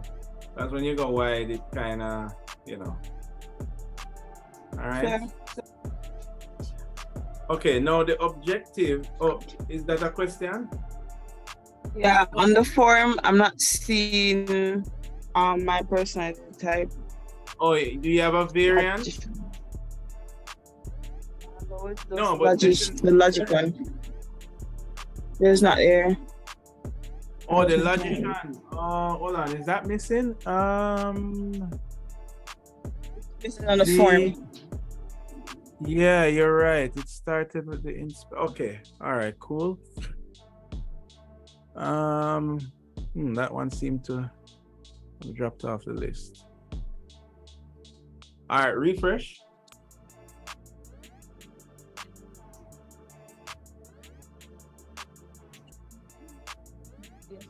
And you can only be one, so it can be a circle because you can only be one, but you can have more than one skill, right? So, all right. Okay, guys, so we spoke a little bit about teamwork, and we also spoke about how personality types can influence teamwork, right? Now, I see most persons are done. I think some person that's doing the form. All right, let me give you just 5 more minutes to just wrap up, and then we'll continue since it's close to time. Sir. Yes. I'm not seeing Oh. protagonist. I'm not sure. Is it there? Which one you're not seeing? I think it's, hold on. Protagonist? Is that? Yeah. Protagonist. Protagonist. In the form. Is it there? Let me do a search. The pro forma, Oh, you're right. No, it's not there. I just did a search. Yes, sir.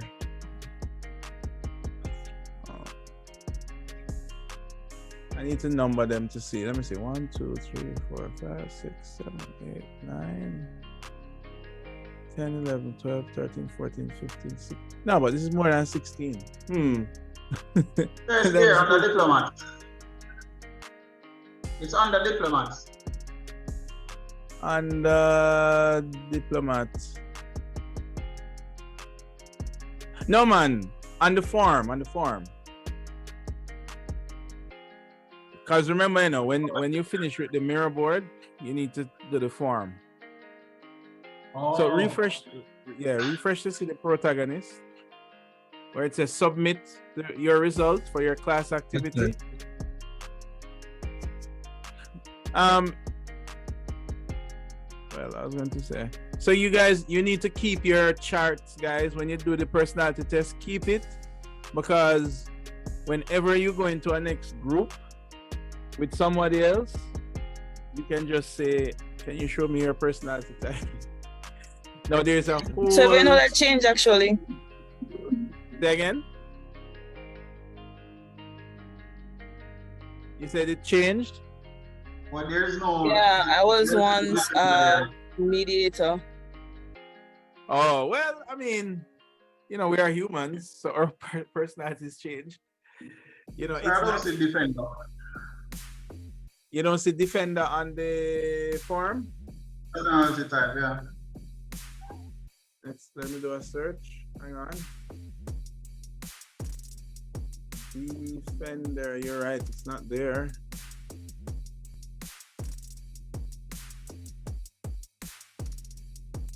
All right, refresh.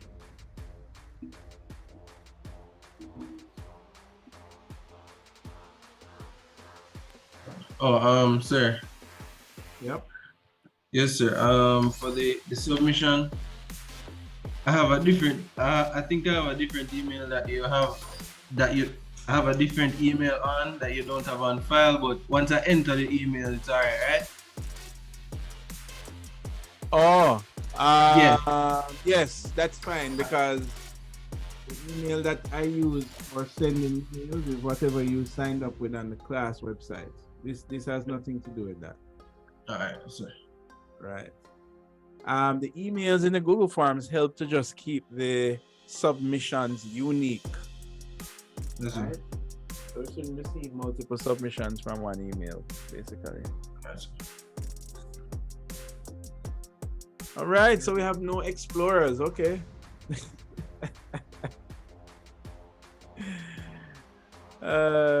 Okay. Yeah.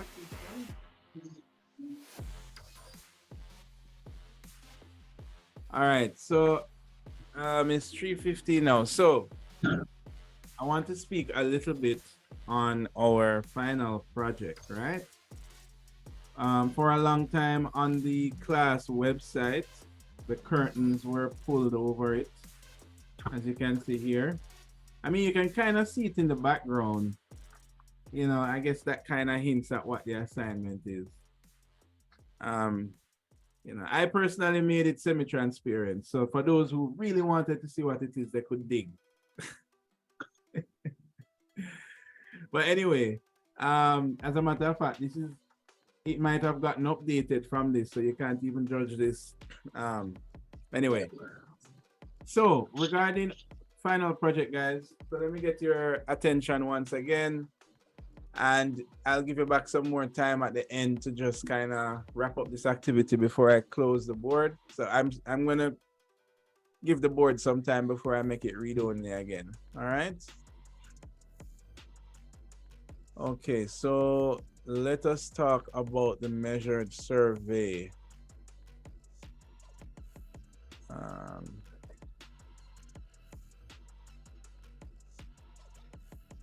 Measured survey 2023. Okay, here we go.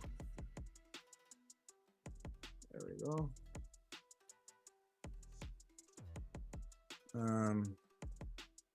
Where is the play button? Oh, it's up here. Can I zoom? So I don't like about Google presentation. I can't zoom. If I wanted to zoom, that's no fun. Let me download it as a PowerPoint and use PowerPoint instead.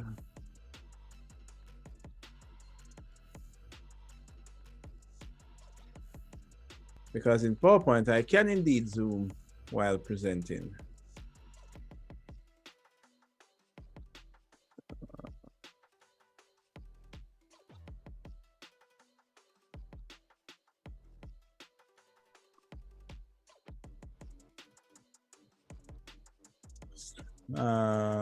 Slideshow from beginning. All right. Wait a minute. Is this what they say zooming is? Oh, you've got to be kidding me. All right, here what? Let's download it as a PDF. And I will use, there we go. Okay, guys, everybody seen the screen? Okay. Yes, sir. Yes, sir. All right, so we're going to be doing a major project, which is, I call it a BIM measured survey. Traditionally, we call it measured survey, but I put the word BIM in there because I think measured survey nowadays has evolved. As a matter of fact, even to do what I do, which is 3D visualizations, many times we need to also perform a measured survey of a building. And I don't do a measured survey unless I'm getting a model out of it. Architecture as well. Most architectural firms are using BIM. So when they ask for a measured survey, some might not require a 3D model, but others will require that you do the measured survey using a BIM program, right? because we no longer think about life in 2D anymore, right? Most things we do in architecture are 3D. So we call this a BIM measured survey. It's 40% of your course grade, right? Now, students will be asked to use digital tools to coordinate and execute a measured survey of a historical building and produce using a BIM platform. Well, we're using Revit, right? It is intended that this project will give an opportunity to demonstrate their skills to manage a digital project from initiation to handover. So we're talking a lot about group work, guys. So managing a project digitally, how you manage a project will be influenced by the team that you have, right? We're going to analyze, we're going to do field notes of a historical building. Field notes is essentially the notes that you take when you go to measure a building, right? So you go out there with your pencils and pads, your notepads.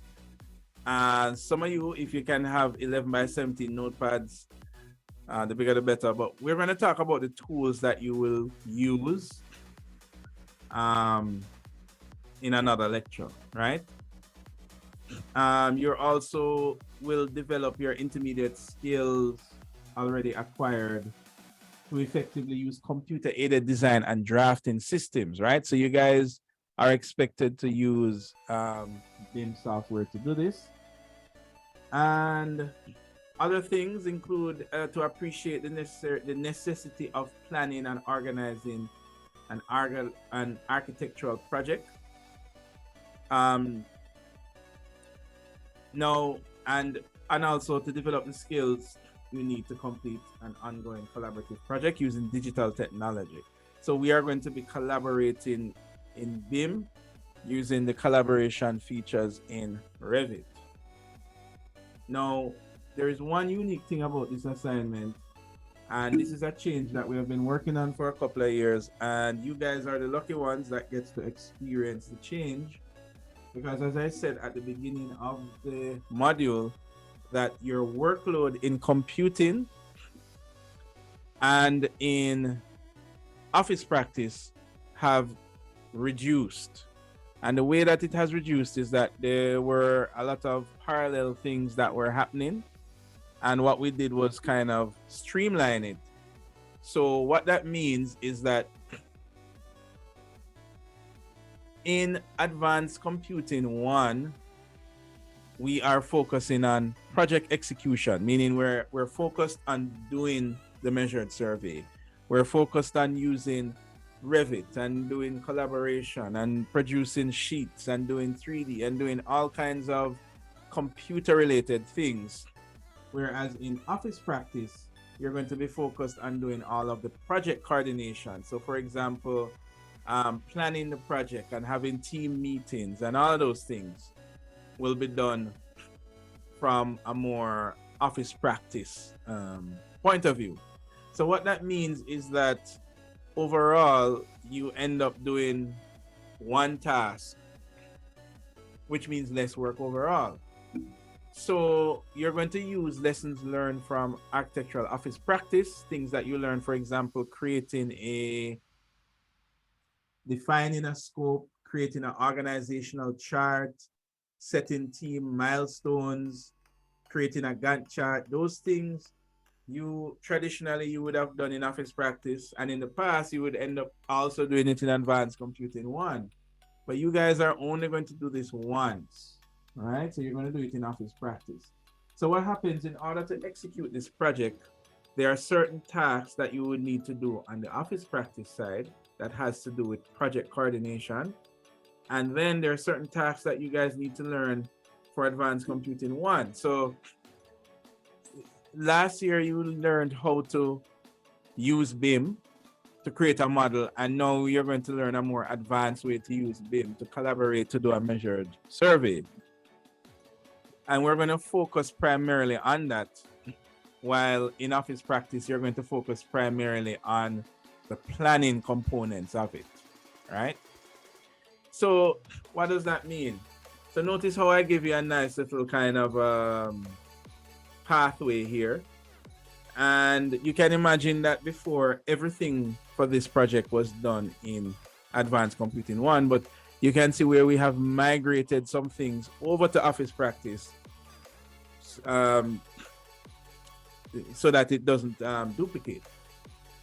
So the first thing we're going to do is, well, I'm going to give you this handout. This is me saying you have been handed the, almost like saying you've been given the brief, but in this case, it's not a brief. It is pretty much the start, the scope of your project. So your next Office Practice class, you're going to start discussing the things that you need to plan for to do a measured survey, right? You're going to deal with all of that in Office Practice. So you're going to define the scope. You're going to define the scope. You're going to make an organizational chart. So for example, you need to determine who is responsible for what. Now, the interesting thing is that you guys have already created groups. Am I right? From Office Yes, sir. Practice? Right. So what I want you guys to do now that you have gained this new insight on group work is I want you guys to analyze your group, right? Because you need to also be in groups for Advanced Computing 1, and we're using the same groups that you have created in Office Practice. Now you have gained a little more insight on creating your groups. So if there is any problems with the groups that, you know, based on scientific data, you realize this group is bound to fail, then you need to speak to Ms. Pouchet about that, about your group arrangements, right? But the important thing is that you guys should be informed of the personalities and skills that are in your group. You can do that now because you have data, you have scientific data, not data that you ask somebody and they say, well, I'm this type of person. But the idea is that you are supposed to have scientific backing of the type of group that you currently have. So with that said, you're going to speak about how you're going to break down what you need to do in tasks, create a milestone chart, which is essentially a checklist. Now here comes a checkpoint that's coming up again for Advanced Computing 1. And it is a short presentation. So when you are given the site that you're going to measure, you're going to do just a quick, you know, analysis of that site. And when I say analysis, I don't mean like in Design Studio where you know, wind direction and climate and that kind of stuff. I'm talking about a site investigation. Look it up on Google Earth. Look it up on NLA, which you're going to learn that in Office Practice. Look at the boundaries of your site. What kind of building is there? A little bit of history about the building. So essentially, you're going to be gathering all the information about your site when you do get it. Now that brings me to the next topic. Now your site is not fully ready as yet. And the reason for that is that I'm actually waiting on confirmation from other institutions to confirm that we can get the site to measure. And I haven't gotten that final confirmation yet. So I don't want to let the rabbit out of the hat yet, and then we might have to change sites. But we are currently looking at 2 sites, and those sites will be divided amongst the groups. So a set of you will have the same sites, basically, because there's only 2 sites that we're going to have that we're hoping to get. Now, if you notice, there are some checkpoints that fall on the side of Advanced Computing 1, and there are some checkpoints that fall on the side of Office Practice. So what does that mean? That means that the things that fall under Advanced Computing 1 are going to be marked over here, and the things that fall for Office Practice are going to be marked over in Office Practice. All right. Now, this presentation that is coming up, that's this presentation here. You guys are going to form a team. You have already formed a team, but you're going to create a team name. And here is the interesting thing. I'm going to give you full reign and to name your team whatever you want to name it. However, your team name should be influenced by the personality types that is in your group. All right, everybody got that? Yes, sir. Right. So, I mean, if you have a group full of sentinels, you could be called, sentinels and associates. I don't know. What you get what I mean? Oh, there are 2 questions. Let me take some questions before I continue. So, Ajawi. Yes, sir. I am not doing office practice this semester. Oh, okay. I'm not doing studio either. But that's not a problem. You're just handing in our stuff for advanced computing 1, right? Next question. Just look at here, sir. So, for the groups, how much is it per group? Because like Ajawa said, I'm not doing office practice, so I won't be automatically in a group with them. Right. So, I mean, I leave it to you guys. You guys are 4th year now, so you can determine what group you're in. From office practice, I believe Ms. Poche, she left it to you guys to put yourselves in groups. So it's up to you. So, it's how much people per group? Oh, per group, it's going to work out to be about 5.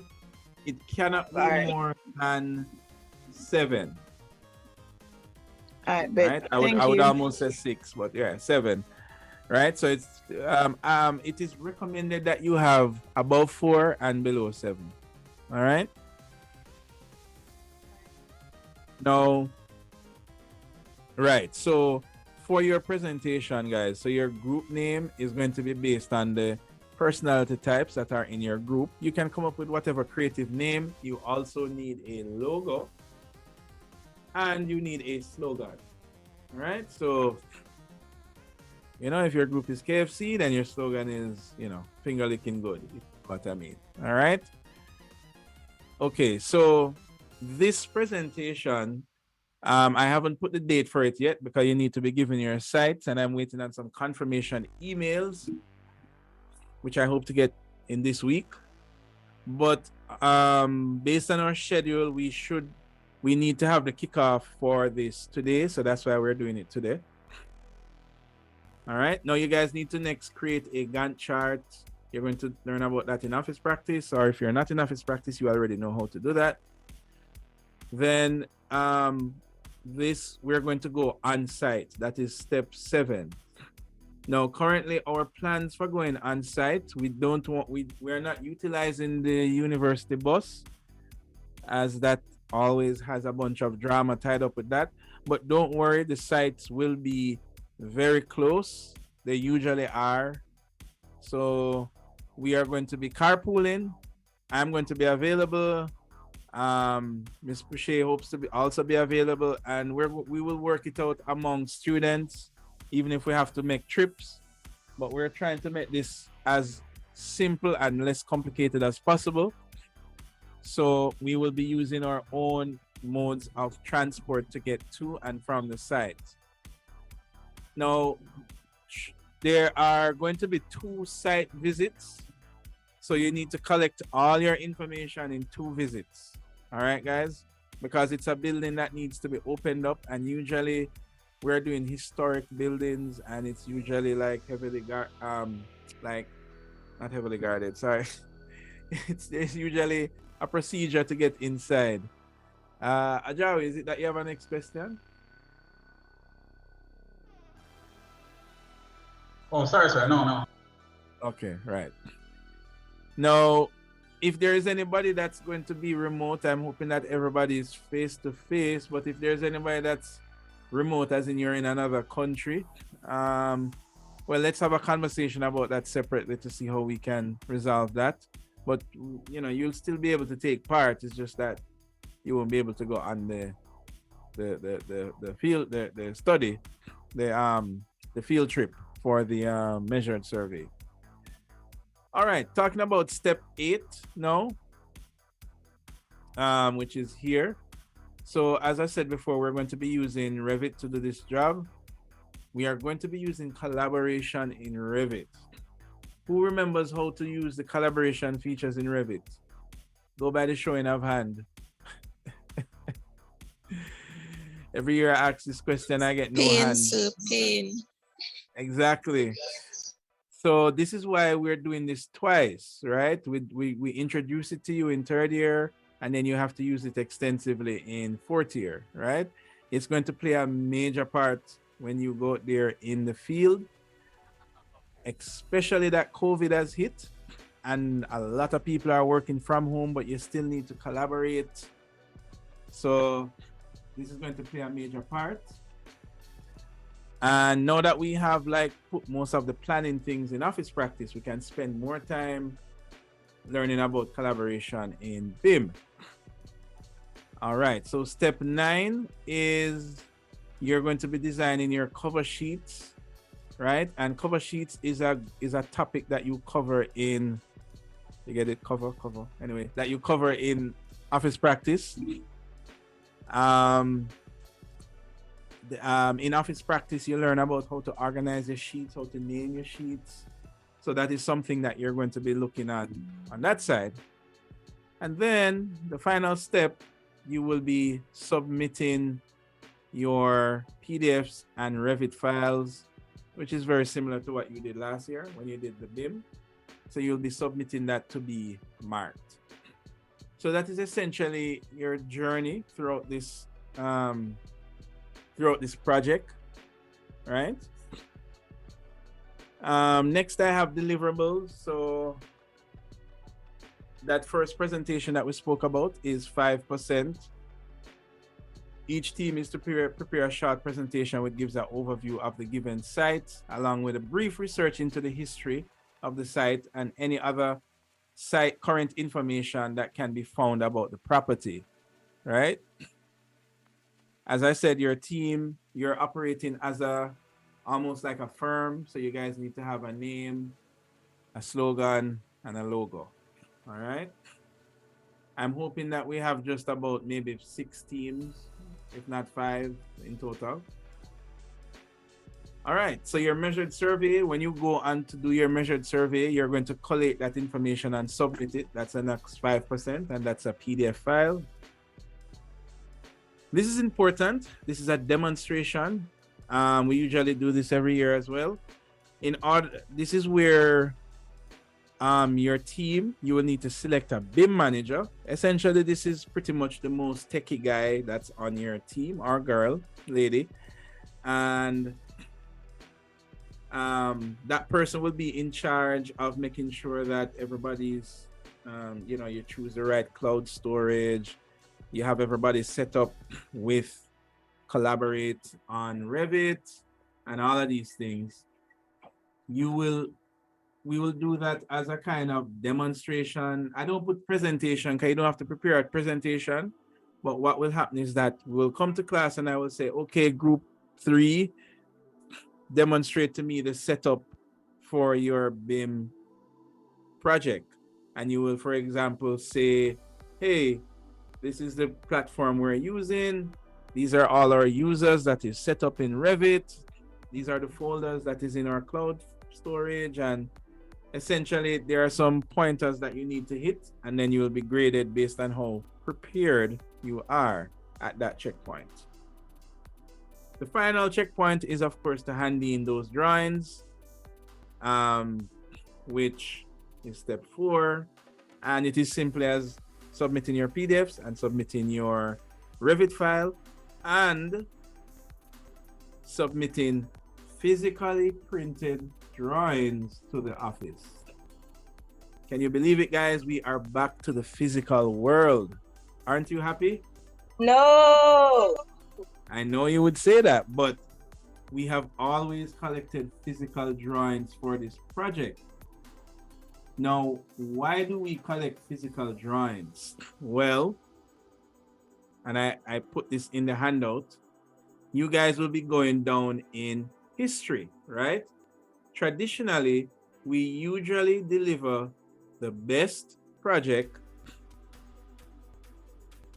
to the entity that we are measuring. And this goes into their archives to say that CSA student group 5 or group 6 did a documentation of this historic building, and it is going in the archive. That is great. That is something great that you can put on your resume. You can, you can use that in terms of when you're doing interviews to say that you did a measured survey of a historic building. And by the way, our document was selected to be as records. Now, if the document is not up to scratch, then naturally we're not going to give it out. Because we don't want, we don't want CSA name to say, that these documents were not up to scratch. So this is one of the reasons why we print the documents, because it's not just about a class activity, it's also a community service to the historic preservation of architecture. And it is also something that you guys can benefit from in terms of being a part of. All right, how do you guys feel about that?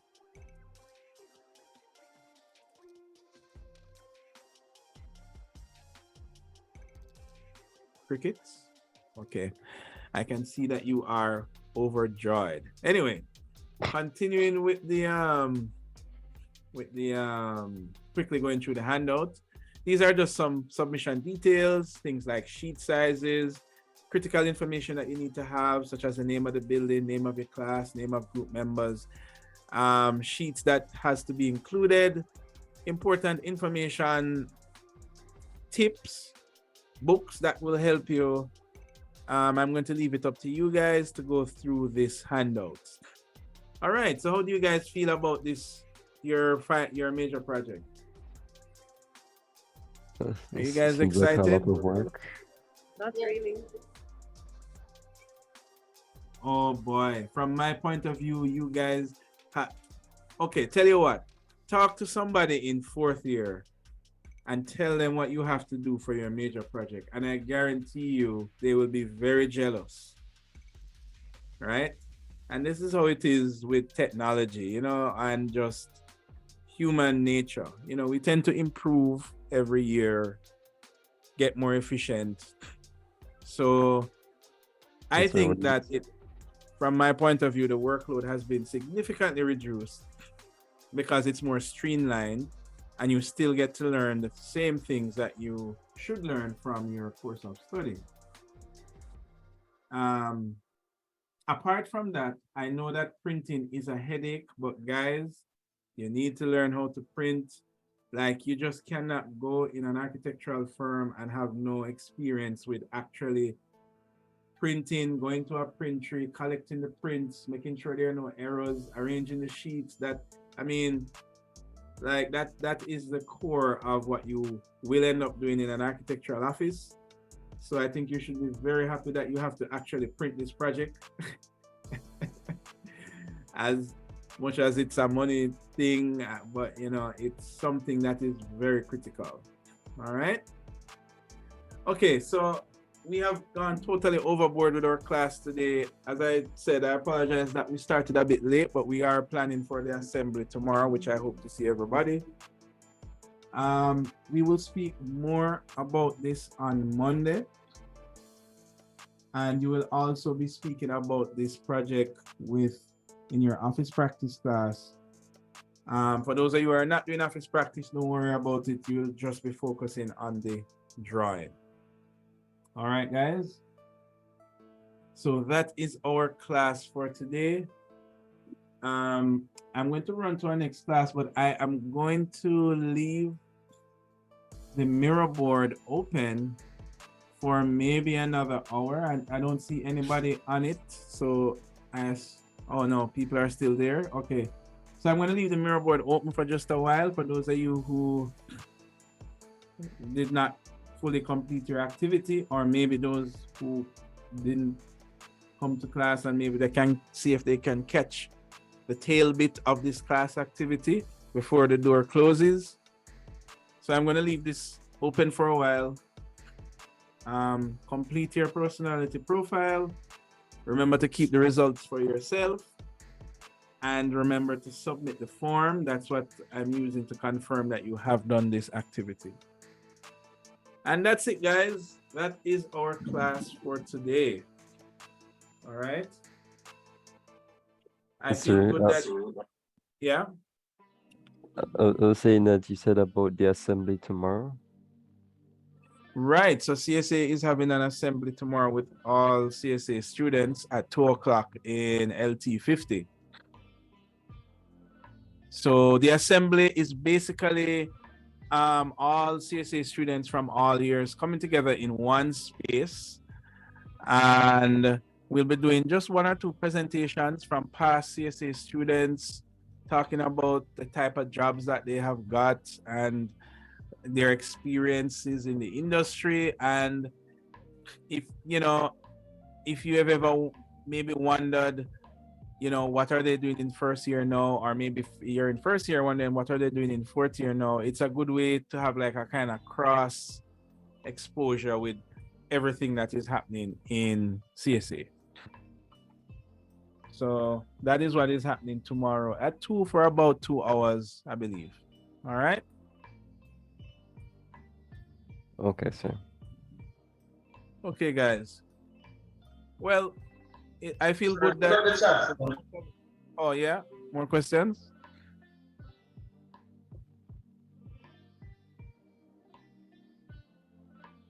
No questions. Okay.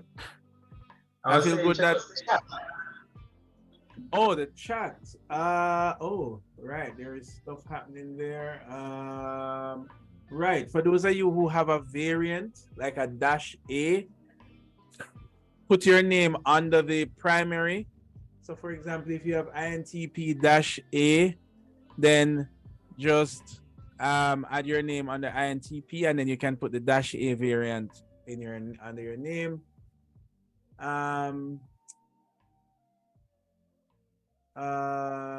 Yeah, that's what I see there in the chat. Right. So also, Jessica, okay, let's speak. I have to run to another class now. So, we will talk about that. We need just, I would say Friday, if you can talk to me Friday, because tomorrow is going to be a busy day for the assembly. So Friday is a better day, so we can talk about the submissions. Guys, please come ready with your mimics for Monday's presentation. All right.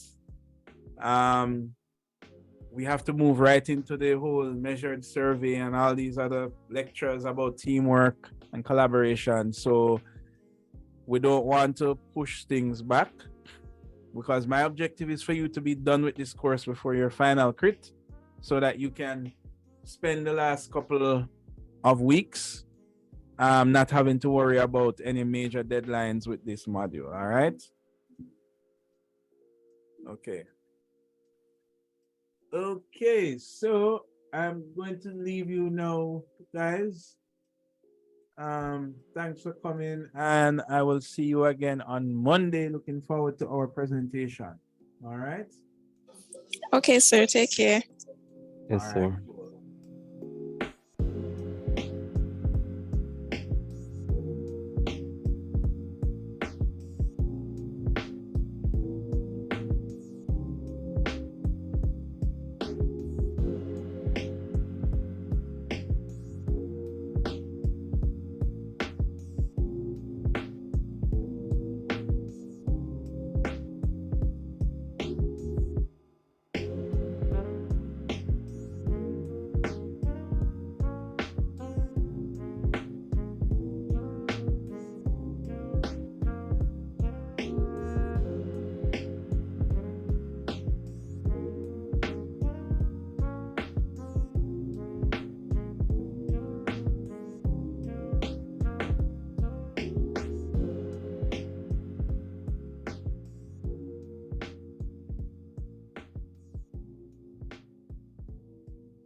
Mr. Williams, you still there? Mr. Williams? Yeah, I'm still here, luckily. Question. On the form, where it speaks about personality type, I'm not seeing, what's this thing now? What is it? I'm not seeing the one that speaks about ESFJ.